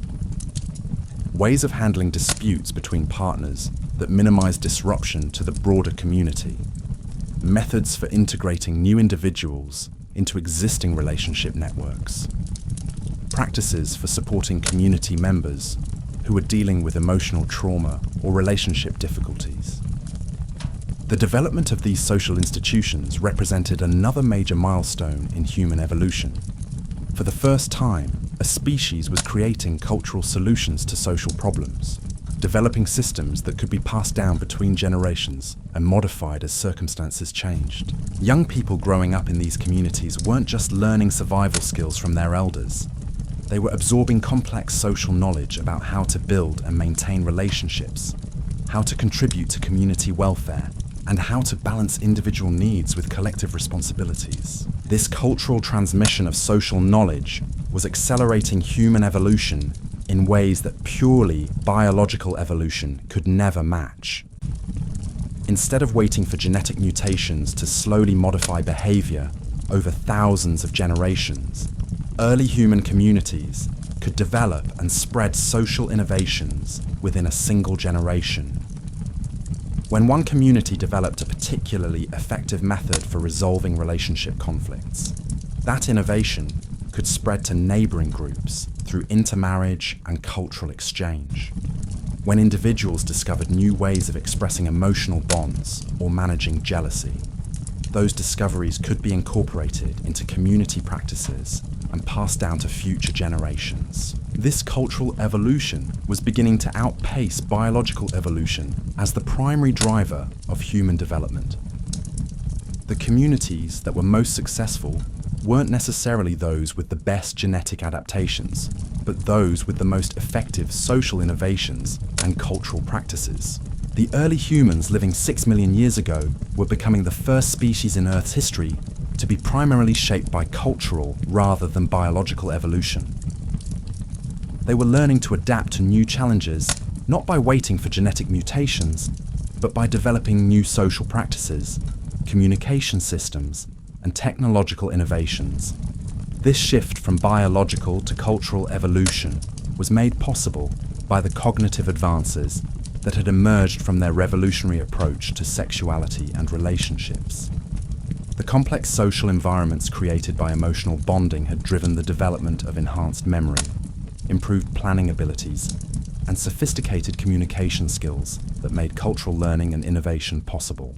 But perhaps most crucially, their emotional evolution had created communities where individuals felt secure enough to experiment, explore, and innovate. When people's basic emotional needs were met through stable relationships and supportive communities, they had mental and emotional resources available for creativity and discovery that would have been impossible in more stressful social environments. Archaeological evidence from this period shows early humans engaging in behaviors that can only be described as experimental play. They were creating objects and trying out techniques that served no immediate survival purpose, but seemed designed to explore possibilities and test ideas. Sites contain evidence of early humans experimenting with different materials, trying out new tool designs, and creating decorative objects that suggest they were beginning to develop aesthetic sensibilities.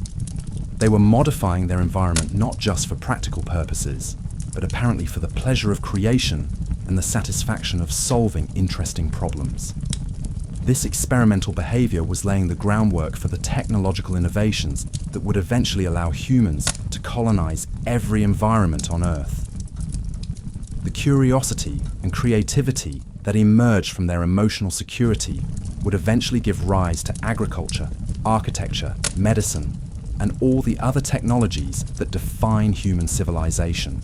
But in the immediate term, these early humans were simply experiencing something unprecedented in the history of life on Earth. They were discovering that existence could involve more than just survival and reproduction.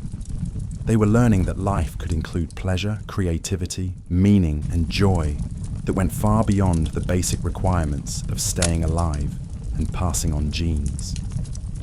The communities wandering the African savanna 6 million years ago were becoming the first beings in Earth's history to create culture, meaning, and beauty for their own sake. They were developing the capacity to find fulfillment in relationships, satisfaction in creative expression, and joy in exploration and discovery. This was possible because they had accidentally discovered something that would prove to be one of the most powerful forces in the universe. They had learned that conscious beings could form emotional connections that transcended immediate survival needs, and that these connections could become sources of meaning, motivation, and creative energy that could transform not just individual lives, but entire species. In separating sex from reproduction, these early humans had opened a door to possibilities they could never have imagined. They had taken the first steps toward becoming beings capable of love, art, culture, and civilization. They had begun the long journey toward becoming truly human. And this journey was just beginning. The emotional, cognitive, and cultural foundations they were laying would continue to evolve and become more sophisticated over millions of years. The simple insight that physical intimacy could serve purposes beyond reproduction would eventually give rise to poetry and music, philosophy and science, architecture and literature, and all the other expressions of human creativity and meaning-making that continue to define our species today. But the fundamental breakthrough had already occurred. These early humans had discovered that relationships could be sources of fulfillment that went far beyond basic survival needs. They had learned that emotional connection was not just a pleasant addition to life, but one of the most powerful forces for driving innovation, cooperation, and cultural development. The story of how early humans discovered sex is ultimately the story of how they discovered what it means to be human. It's the story of how love became the foundation for everything that makes our species unique. From our capacity for creativity and cooperation, to our ability to find meaning and beauty in existence itself. As these revolutionary changes continue to unfold across early human communities, they were creating conditions that would prove crucial for the next major leap in human evolution. The cognitive advances, social innovations, and cultural practices that had emerged from their new understanding of sexuality were about to enable developments that would fundamentally alter the course of human history. The early humans scattered across the African landscape 6 million years ago had no idea that their discovery of love was setting the stage for innovations that would eventually allow their descendants to colonize the entire planet. They were simply trying to build meaningful lives in a challenging world, using whatever tools and strategies seemed to work. But in learning to love, they had accidentally discovered the secret to becoming the most successful and adaptable species in the history of life on Earth. They had found the emotional and social foundations that would eventually support achievements beyond anything they could possibly imagine. And the story of those achievements was about to begin. The communities that had mastered these revolutionary relationship dynamics were about to face their greatest test yet. Around 5.9 million years ago, the African climate underwent another dramatic shift. The monsoon patterns that had sustained their territories for millennia began to fail with increasing frequency. Rivers that had flowed year-round started drying up for months at a time. The reliable food sources that had allowed these groups to grow and flourish were becoming scarce and unpredictable. In previous eras, such environmental pressure would have scattered early hominid communities to the winds. Groups would have fragmented into smaller, more mobile units, abandoning the sick and weak to improve their chances of survival. Competition for dwindling resources would have torn apart whatever loose social bonds existed, but something unprecedented happened instead.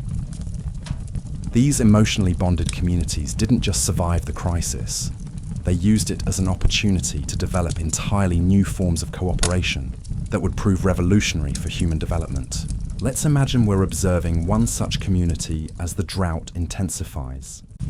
The group we've been following, which now includes the adult children and grandchildren of pioneers like Nera and Kren, faces a decision that will test everything they've learned about love, loyalty, and survival.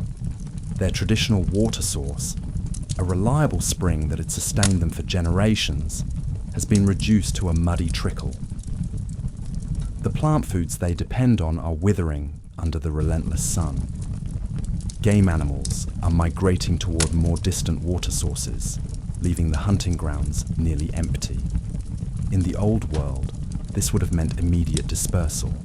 Each family unit would have struck out on its own, hoping to find resources that could sustain them until conditions improved. But this community has something their ancestors never possessed: emotional bonds so strong that separation feels more threatening than starvation.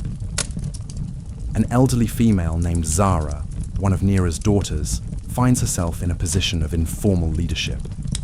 She's lived through several drought cycles and has developed a reputation for wisdom in managing both practical challenges and interpersonal conflicts. But the decision facing her community goes beyond anything previous generations had to consider. They could split up, as logic and tradition would dictate, with each family seeking its own survival. Or they could attempt something that had never been tried before, staying together and coordinating their efforts to find solutions that might work for the entire group. The emotional bonds that tie this community together make the choice almost inevitable. Partners who have shared decades of life together can't bear the thought of separation. Parents are unwilling to abandon grown children who might not survive on their own. The complex web of relationships that has developed over generations creates obligations and attachments that transcend simple survival calculations. So they choose to stay together. And in making that choice, they force themselves to develop innovations that will prove crucial to human development. They begin to engage in forms of collective problem solving that require unprecedented levels of cooperation and communication. Scouting parties are organized to search systematically for new water sources, with different groups exploring different directions and returning to share information with the entire community.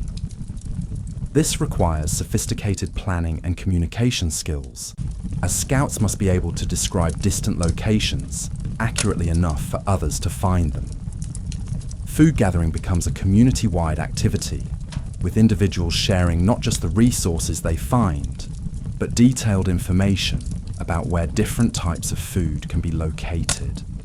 Knowledge that was once held by individuals becomes community property, freely shared, because everyone understands that collective survival depends on pooling their expertise. Most remarkably, they begin to develop what we might recognize as early forms of resource management.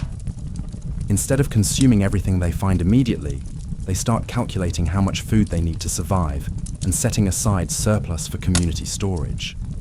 This requires mathematical thinking and long-term planning that would have been impossible without the cognitive advances driven by their emotional evolution. The tools they create during this crisis show evidence of standardization and specialization that suggests coordinated planning between multiple individuals. Digging implements designed specifically for finding water in dry riverbeds. Containers crafted for transporting and storing water over long distances. Processing tools that allow them to extract nutrition from plant materials that would normally be inedible. But perhaps most significantly, they begin to develop what archaeologists would recognize as the first evidence of symbolic communication systems designed to coordinate group activities. Simple marks and symbols that allow them to leave messages for other community members, indicating where resources have been found or where dangers have been encountered. These aren't complex writing systems, but they represent the first steps toward using visual symbols to store and transmit information. A scout might leave carved marks on a tree to indicate that water can be found by following a particular path. Gatherers might use arrangements of stones to mark locations where food sources have been depleted and should be avoided. This symbolic communication is crucial because their survival strategy requires coordination between individuals who might be separated by considerable distances. They need ways to share information that don't require face-to-face contact, and visual symbols provide the solution. The development of these communication systems represents another major cognitive leap. These early humans are learning to think abstractly about information itself, understanding that knowledge can be separated from the individuals who possess it and stored in external forms that others can access later. As the drought continues, their innovations become more sophisticated. They develop techniques for predicting weather patterns by observing cloud formations and wind directions.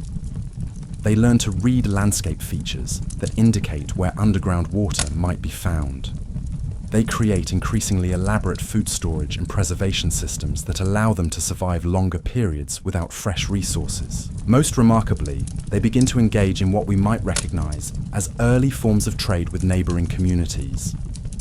When their scouts encounter other groups during resource searches, instead of competing or fighting, they sometimes exchange information about food and water sources. A community that has found a reliable water source might share that information with neighbors, in exchange for knowledge about distant food sources. This cooperative approach to survival represents a fundamental shift in how early humans understood their relationships with other groups. Previous generations had typically viewed outsiders as competitors or threats. But the emotional sophistication these communities had developed was enabling them to recognize potential allies and mutual benefits, even among strangers. The trading relationships that emerged during this crisis period are initially simple exchanges of information and small amounts of resources. But they establish patterns of intergroup cooperation that will prove crucial for future human development. These early humans are learning that survival can sometimes depend on building relationships beyond their immediate communities. Within their own groups, the crisis is strengthening emotional bonds in unexpected ways. Shared hardship creates opportunities for individuals to demonstrate their commitment to each other and to the community as a whole. Partners who might have taken each other for granted during easier times rediscover the depth of their emotional connections when faced with the possibility of loss. Young adults who had been considering leaving the group to find their own territories choose instead to stay and contribute to the collective survival effort.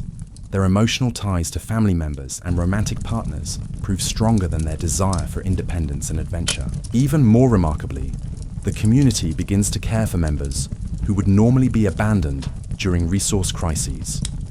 Elderly individuals who can no longer contribute effectively to gathering and hunting activities are supported by the group because their partners and children cannot bear to leave them behind. This represents another unprecedented development in evolutionary history. For the first time, a species is making survival decisions based primarily on emotional rather than practical considerations. They are choosing to support individuals who offer no immediate survival advantage, because the emotional cost of abandonment is greater than the practical cost of providing care. Archaeological evidence from sites dating to this period shows exactly this pattern. Skeletal remains include individuals who survived well beyond the point where they could have contributed meaningfully to group survival. These aren't cases of valuable leaders or essential specialists being supported despite age or infirmity. These are examples of ordinary community members receiving care that can only be explained by deep emotional attachments. One particularly striking example shows an elderly male who survived several years after suffering injuries that left him unable to walk or participate in food gathering. The bones show evidence of careful nursing and feeding that would have required significant daily investment from other community members. Yet, he was supported until natural death, suggesting that someone in that community loved him enough to ensure his comfort and dignity, even when it came at considerable cost. This willingness to support non-productive members represents a fundamental shift in how early humans understood community membership and mutual obligation. They were developing what we might recognize as the earliest forms of social safety nets, informal but consistent systems for ensuring that community members wouldn't be abandoned during vulnerable periods. These support systems weren't based on formal rules or explicit agreements. Instead, they emerged naturally from the emotional bonds that had developed within the community. When people cared deeply about each other, they found ways to provide help and support, even when doing so required personal sacrifice. The crisis period also accelerated innovation in areas that would prove crucial for later human development. The need to find and process new types of food led to experimentation with cooking techniques that made previously inedible plants nutritious and digestible. Archaeological sites from this period show evidence of controlled fire use for food processing that goes well beyond simple roasting of meat. Early humans were learning to use fire to break down tough plant fibers, neutralize toxins in certain roots and seeds, and extract maximum nutrition from limited food sources. This represents sophisticated understanding of how heat and chemical processes could be used to solve practical problems. Toolmaking also advanced rapidly during this period, driven by the need to access resources that had previously been ignored. Specialized digging tools for finding water and underground plant foods, processing implements for preparing tough or toxic plant materials, containers for storing and transporting resources over longer distances, but perhaps most importantly, they were developing increasingly sophisticated social technologies for managing the complex group dynamics that emerge during crisis periods. When resources are scarce and stress levels are high, even the strongest emotional bonds can be tested by competing needs and conflicting priorities. The communities that thrived during this period were those that developed effective mechanisms for resolving conflicts without damaging essential relationships. They learned to distinguish between disagreements that threatened group cohesion and those that could be managed without fragmenting the community. Zara, the informal leader we mentioned earlier, became skilled at mediating disputes in ways that preserved both practical cooperation and emotional bonds. When two families disagreed about how to allocate scarce water resources, she helped them find solutions that addressed everyone's concerns while maintaining the relationships that held the community together. These conflict resolution skills weren't just useful during crisis periods. They became permanent features of how these communities managed their internal dynamics, creating social environments that were remarkably stable and peaceful compared to earlier hominid groups. The archaeological record shows that communities from this period maintained much larger group sizes than their predecessors, despite facing more challenging environmental conditions. This suggests they had developed social systems that could accommodate larger numbers of individuals without breaking down under the stress of competition and conflict. As the drought finally ended and more favorable conditions returned, these communities found themselves fundamentally changed by their shared experience. The innovations they had developed during the crisis became permanent features of their culture. The cooperative relationships they had built with neighboring groups evolved into ongoing trade and alliance networks. Most importantly, they had demonstrated to themselves that emotional bonds could be sources of strength rather than vulnerability during difficult times. The love and loyalty that connected community members had proven to be survival advantages rather than luxuries that had to be abandoned when resources became scarce. This realization would prove revolutionary for future human development. These early humans had learned that emotional connections could motivate levels of cooperation, innovation, and sacrifice that made communities more resilient and adaptable than any collection of individuals could ever be. They had discovered that love wasn't just a pleasant addition to life, but one of the most powerful tools for survival and success that any species had ever developed. The emotional bonds that had emerged from separating sex from reproduction were proving to be the foundation for forms of cooperation and cultural development that would eventually allow humans to dominate their environment in ways no other species had ever achieved. The young adults who lived through this crisis period would carry forward not just the practical innovations they had developed, but a deep understanding of how emotional connections could be sources of strength and resilience. They would pass this knowledge to their own children, who would build upon it to create even more sophisticated forms of cooperation and cultural development. The crisis had tested everything these early humans had learned about love, loyalty, and community, and they had passed that test with innovations that would prove crucial for all future human development.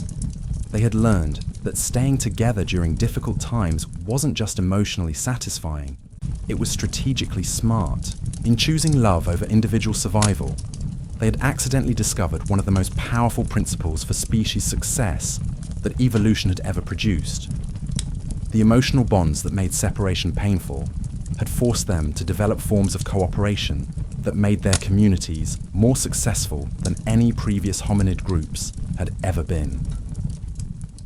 The early humans wandering the African savanna 5.9 million years ago were no longer just surviving in their environment. They were beginning to actively modify and control it in ways that would eventually allow their descendants to colonize every habitat on Earth.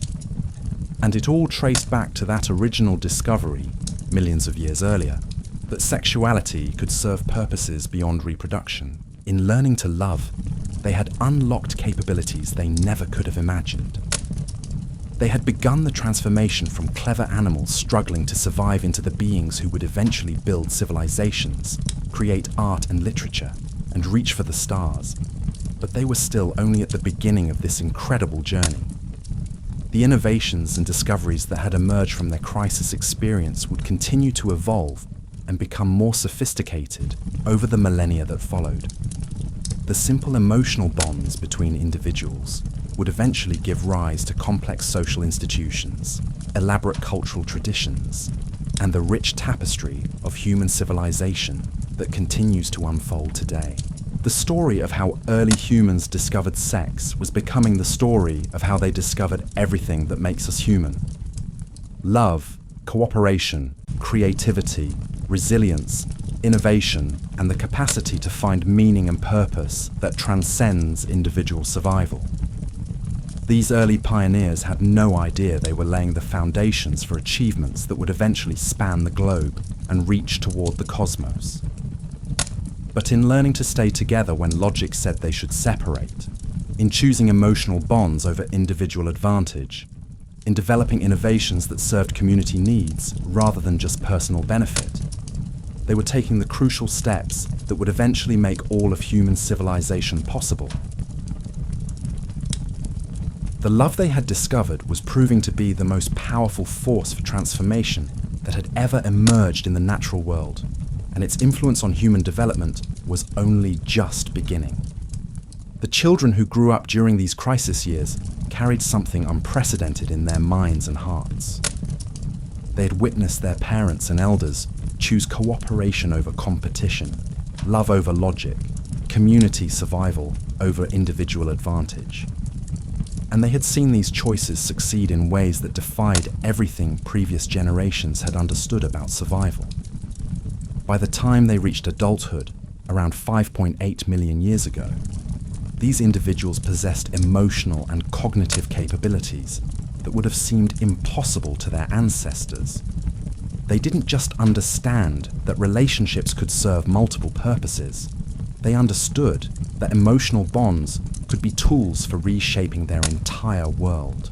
Let's follow one of these remarkable individuals, a young male we'll call Thane. Born during the height of the drought, raised on stories of collective survival and shared sacrifice, he represents a new kind of early human. His brain had been shaped from birth by exposure to cooperation so sophisticated that it bordered on the miraculous. Thane's community had survived the crisis and grown stronger because of it. But he and his generation weren't content to simply maintain what their elders had achieved. They were driven by something that had never existed before in evolutionary history. They possessed what we might recognize as ambition, not just for personal success, but for community transformation. The landscape around them was still harsh, still unpredictable. But instead of simply adapting to environmental challenges, Thane's generation began to consider whether they might actively modify their environment to make it more suitable for their needs. This represented a cognitive leap that would prove revolutionary for human development. Previous generations had understood that they needed to find water during dry seasons. Thane's generation began to wonder whether they might create water storage systems that would make droughts less threatening. Earlier, humans had learned to follow game animals during migrations.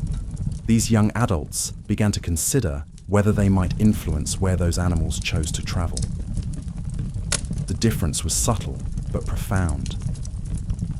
Instead of seeing themselves as subjects of environmental forces, they were beginning to understand themselves as agents who might actively shape their world. This shift in perspective was made possible by the emotional security and cognitive sophistication they had inherited from their crisis-tested elders. Archaeological sites from this period show evidence of early humans engaging in what can only be described as environmental engineering, simple but effective water catchment systems that collected and stored rainwater during wet seasons, modified landscapes that channeled game animals toward areas where hunting would be more successful. These weren't accidental discoveries or desperate survival measures. They were deliberate attempts to improve living conditions through coordinated community effort. The planning and execution of such projects required levels of cooperation and forward thinking that previous generations couldn't have achieved.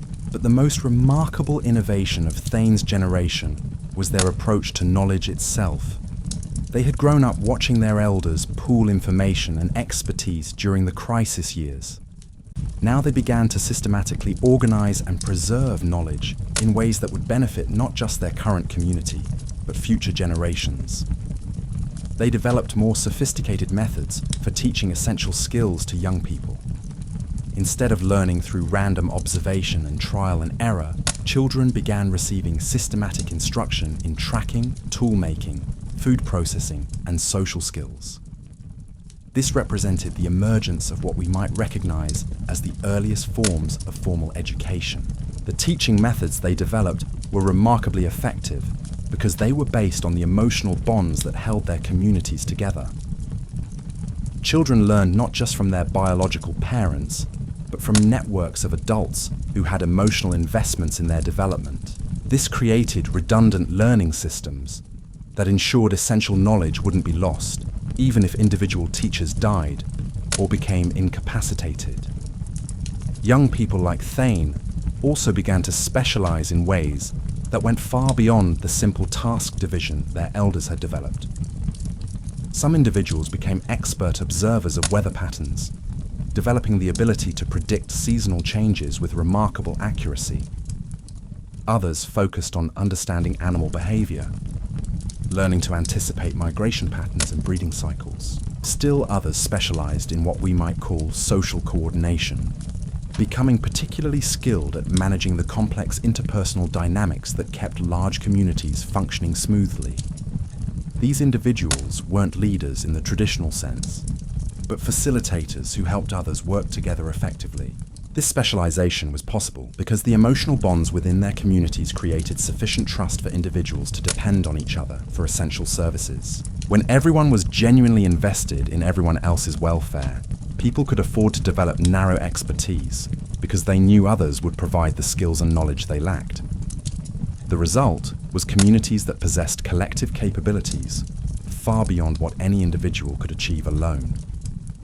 They could undertake projects that required multiple types of expertise working in coordination. They could solve problems that would have been impossible for less specialized groups to tackle. Archaeological evidence shows these communities engaging in increasingly ambitious collective activities. Large-scale construction projects that required precise coordination between individuals with different skills. Sophisticated hunting strategies that involved multiple specialized roles working in perfect synchronization. Complex food processing and storage systems that drew on expertise in botany, chemistry, and engineering. But perhaps most remarkably, they were beginning to develop what we might recognize as the earliest forms of cultural institutions, specifically designed to preserve and transmit knowledge across generations. These weren't formal schools or universities, but systematic approaches to ensuring that essential information would survive, even if individuals who possessed it died unexpectedly. Critical knowledge about water sources, food processing techniques, tool-making methods, and social practices was being embedded in community rituals and ceremonies that ensured multiple individuals would learn and remember important information.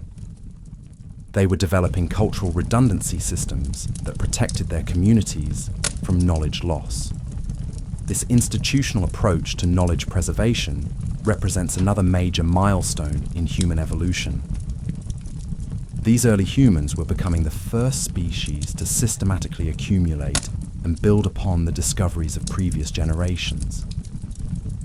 Instead of starting over with each new cohort, they were creating cumulative cultural development that accelerated innovation and problem solving. The innovations of Thane's generation weren't limited to practical technologies. They were also developing increasingly sophisticated approaches to managing the emotional and social complexities that came with their advanced relationship systems.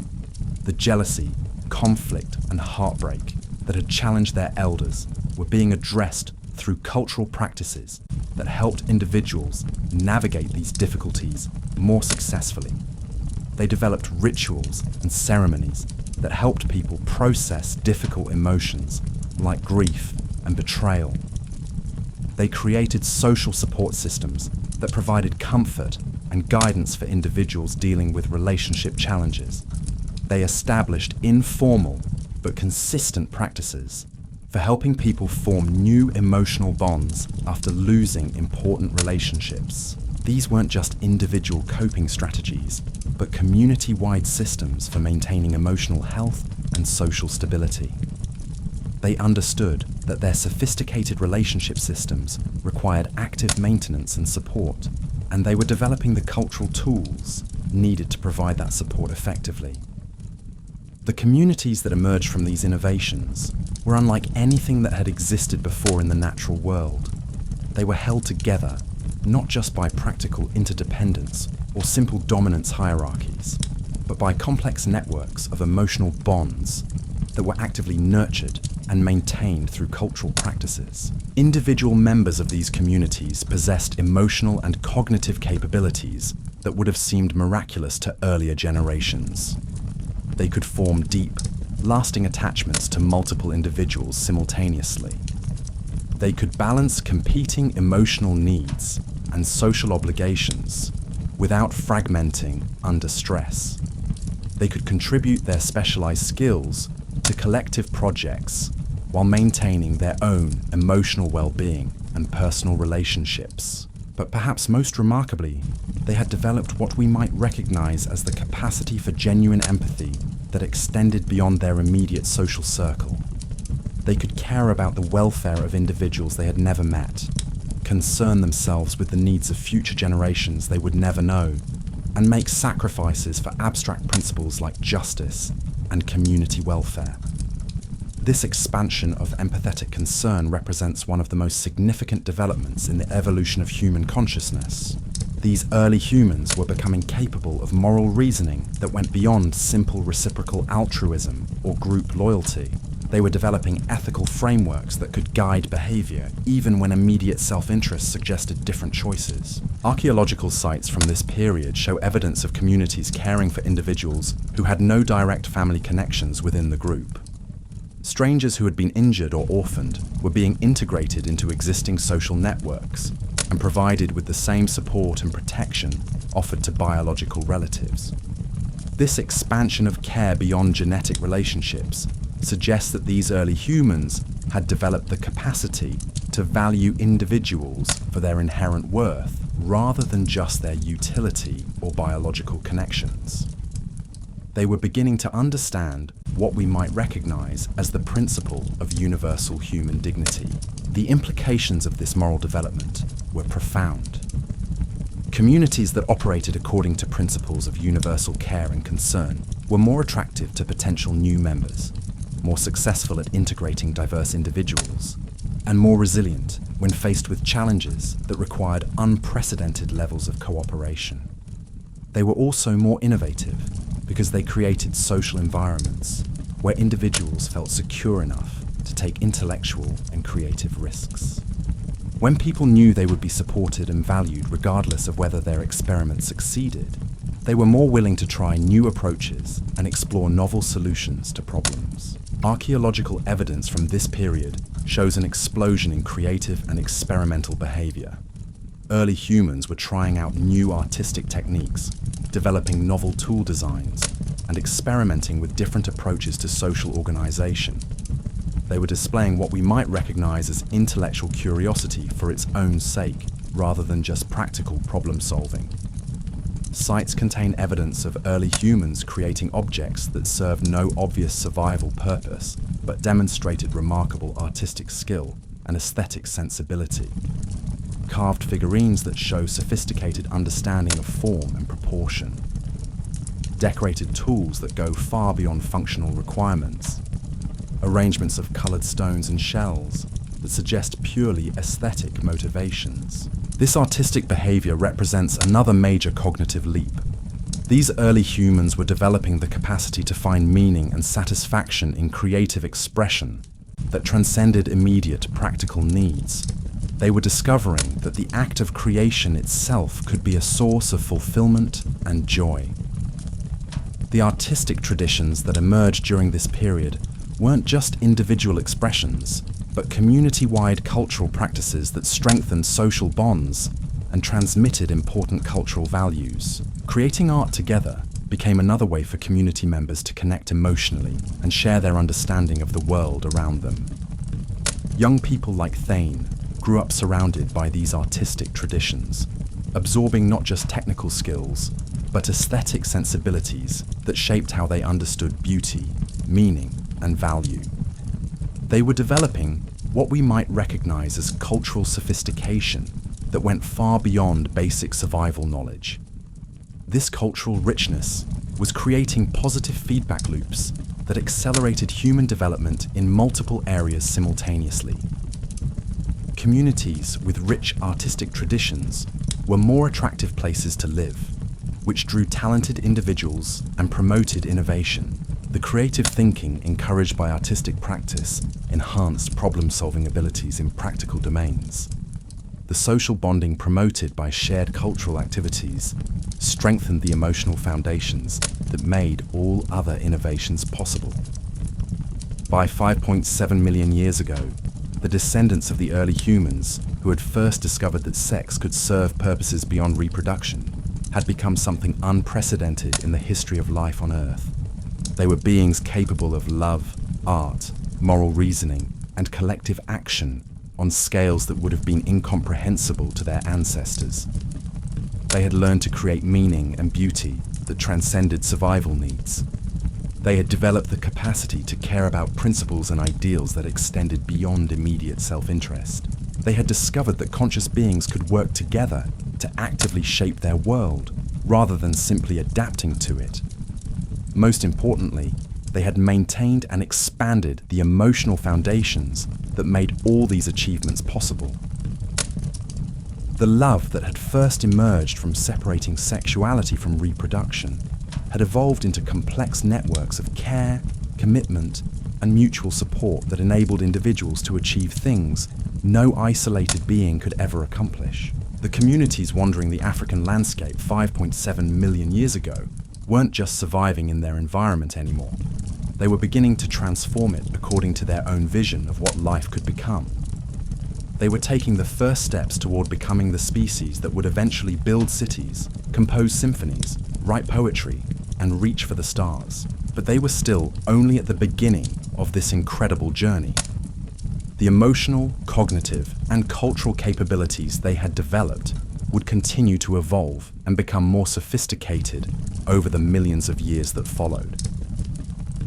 The simple discovery that physical intimacy could create lasting bonds would eventually give rise to all the complex expressions of human love, creativity, and meaning-making that continue to define our species today.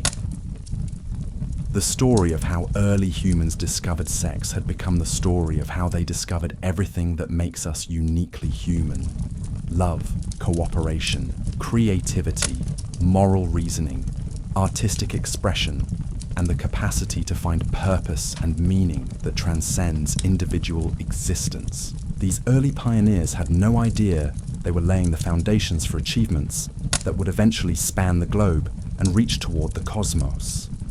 They were simply trying to build meaningful lives in a challenging world, using the emotional and social tools they had discovered through their revolutionary approach to relationships and sexuality. But in learning to love, they had accidentally unlocked the secret to becoming the most successful and adaptable species in the history of life on Earth. They had found the emotional and social foundations that would eventually support every achievement we recognize as uniquely human. And their story was far from over. The innovations and discoveries that had emerged from their emotional evolution would continue to shape human development in ways that would prove even more remarkable than what they had already achieved. The love they had discovered was still transforming them, still opening new possibilities, still driving them toward achievements they couldn't yet imagine. The children who would be born in the generations to come would inherit capabilities that would seem magical compared to what their ancestors had possessed. But it would all trace back to that original moment, millions of years earlier, when a small group of early humans wandering the African savanna figured out that sex could be about something more than just making babies. In making that discovery, they had begun the long journey toward becoming truly human. And that journey was still accelerating, still opening new frontiers, still revealing new possibilities for what conscious, loving beings might achieve when they work together toward common goals. The story of human evolution was really the story of love's evolution. And love, as these early humans were discovering, was the most powerful transformative force in the universe. The transformation happening within these early human communities was about to take another dramatic turn.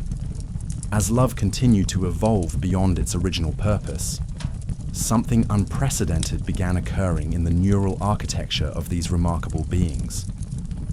The same brain regions that had learned to process romantic attachment were beginning to develop connections that would change everything about how early humans understood themselves and their world. Around 5.6 million years ago, communities across the African continent were experiencing what we might recognize as the first stirrings of self-awareness in ways that went far beyond basic survival consciousness. The emotional sophistication that had emerged from their revolutionary approach to sexuality was creating individuals who didn't just experience feelings.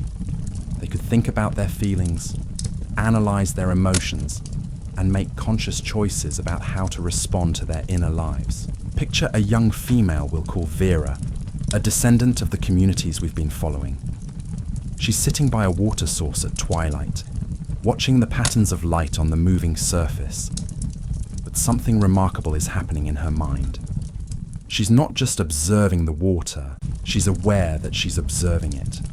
She's conscious of her own consciousness in ways that no previous generation had ever experienced. This self-awareness was emerging directly from the emotional complexities her ancestors had developed. When you're managing multiple romantic relationships simultaneously, when you're navigating jealousy and affection and commitment across overlapping social networks, you're forced to develop what psychologists would recognize as metacognition, the ability to think about thinking itself. Vera understands not just that she loves her primary partner Jorik, but that she can examine the nature of that love, compare it to her feelings for others, and make conscious decisions about how to express and manage those emotions. This represents a cognitive revolution that would prove as important as any technological innovation in human history. The archaeological record from this period shows early humans engaging in behaviors that can only be explained by sophisticated self-reflection. They were creating personal ornaments that seemed designed to express individual identity rather than just social status. They were modifying their own bodies through scarification and decoration in ways that suggested they understood themselves as beings who could be consciously shaped and improved. Most remarkably, they were beginning to engage in what we might recognize as the earliest forms of introspective practice. Sites contain evidence of individuals spending time alone in ways that served no obvious survival purpose, possibly engaging in what we would recognize as meditation or contemplation. This capacity for self-reflection was transforming how early humans understood their relationships with each other and with the world around them. They were beginning to recognize that their emotions and behaviors weren't just automatic responses to environmental stimuli, but choices they could consciously control and direct. The implications of this self-awareness extended far beyond individual psychology. When community members could reflect on their own motivations and emotional states, they became much more effective at managing complex social dynamics. Conflicts that might have escalated into violence could be resolved through individuals recognizing and addressing their own emotional contributions to disputes. Vera's generation was developing what we might call emotional intelligence on steroids. They could not only read the emotions of others with remarkable accuracy, They could understand and manage their own emotional responses in ways that promoted harmony and cooperation within their communities. This emotional sophistication was enabling forms of collective decision-making that would have been impossible for earlier generations. When community members could articulate their own needs and concerns clearly, when they could listen to others without being overwhelmed by defensive emotions, when they could find creative solutions that addressed everyone's underlying interests, they could tackle challenges that required unprecedented levels of cooperation. Archaeological sites from this period show evidence of communities engaging in collective projects that required not just coordination, but genuine consensus building. Large-scale construction activities, where the design seems to have emerged from group input rather than individual authority. Resource management systems that appear to have been developed through community-wide discussion and agreement. But perhaps most significantly, these self-aware early humans were beginning to develop what we might recognize as the capacity for abstract moral reasoning. They weren't just following social rules or responding to immediate emotional impulses. They were thinking consciously about what kinds of behaviors and social arrangements would create the kind of communities they wanted to live in. Vera and her contemporaries were grappling with questions that would have been incomprehensible to earlier generations. How should communities balance individual desires with collective needs? What obligations did they have to members who couldn't contribute practically to group survival? How should they respond to conflicts between deeply held values? These weren't just practical problems to be solved, but moral challenges that required them to articulate and defend principles about how conscious beings should treat each other. They were developing what we might recognize as the earliest forms of ethical philosophy, though expressed through behavior and cultural practice rather than formal reasoning. The communities that emerged from this moral development were characterized by what we might call principled cooperation. They weren't just working together because it was practical or because they liked each other. They were choosing to cooperate because they had developed shared values about what kinds of relationships and social arrangements were worthy of conscious beings. This principled approach to community life was creating remarkably stable and harmonious social environments. When conflicts arose, they could be addressed not just through negotiation or emotional appeal, but through reference to shared values and principles that transcended individual interests. Archaeological evidence shows communities from this period maintaining larger group sizes and more complex social organizations than any previous early human groups. More importantly, these communities show evidence of remarkable continuity and stability over extended periods, suggesting they had developed social systems that could adapt and evolve without fragmenting under stress. And there you have it, the incredible story of how our earliest ancestors stumbled upon something that would change everything. Not through grand design or divine intervention, but through the simple, profound discovery that physical intimacy could mean more than just reproduction. That love, in all its messy complexity, could become the foundation for everything we recognize as uniquely human. Those early humans, wandering the African savanna 6.3 million years ago, had no idea they were laying the groundwork for art, literature, music, and civilization itself. They were just trying to survive, to build meaningful connections, to find purpose in a world that constantly threatened to tear everything apart. But in choosing love over logic, cooperation over competition, emotional bonds over individual survival, they accidentally discovered the secret to becoming us. Their legacy lives on every time we choose to stay together when it would be easier to walk away. Every time we sacrifice for someone we love. Every time we create something beautiful just because it speaks to our souls. The next time you feel that flutter of attraction, that deep emotional connection, that overwhelming desire to be close to another human being, remember you're experiencing something that began millions of years ago with a simple realization that changed the entire course of evolution. Thanks for joining me on this journey through our most intimate origins. If this resonated with you, I'd love to hear your thoughts in the comments below. And if you want to explore more stories about how we became human, well, you know what to do. You know what to do.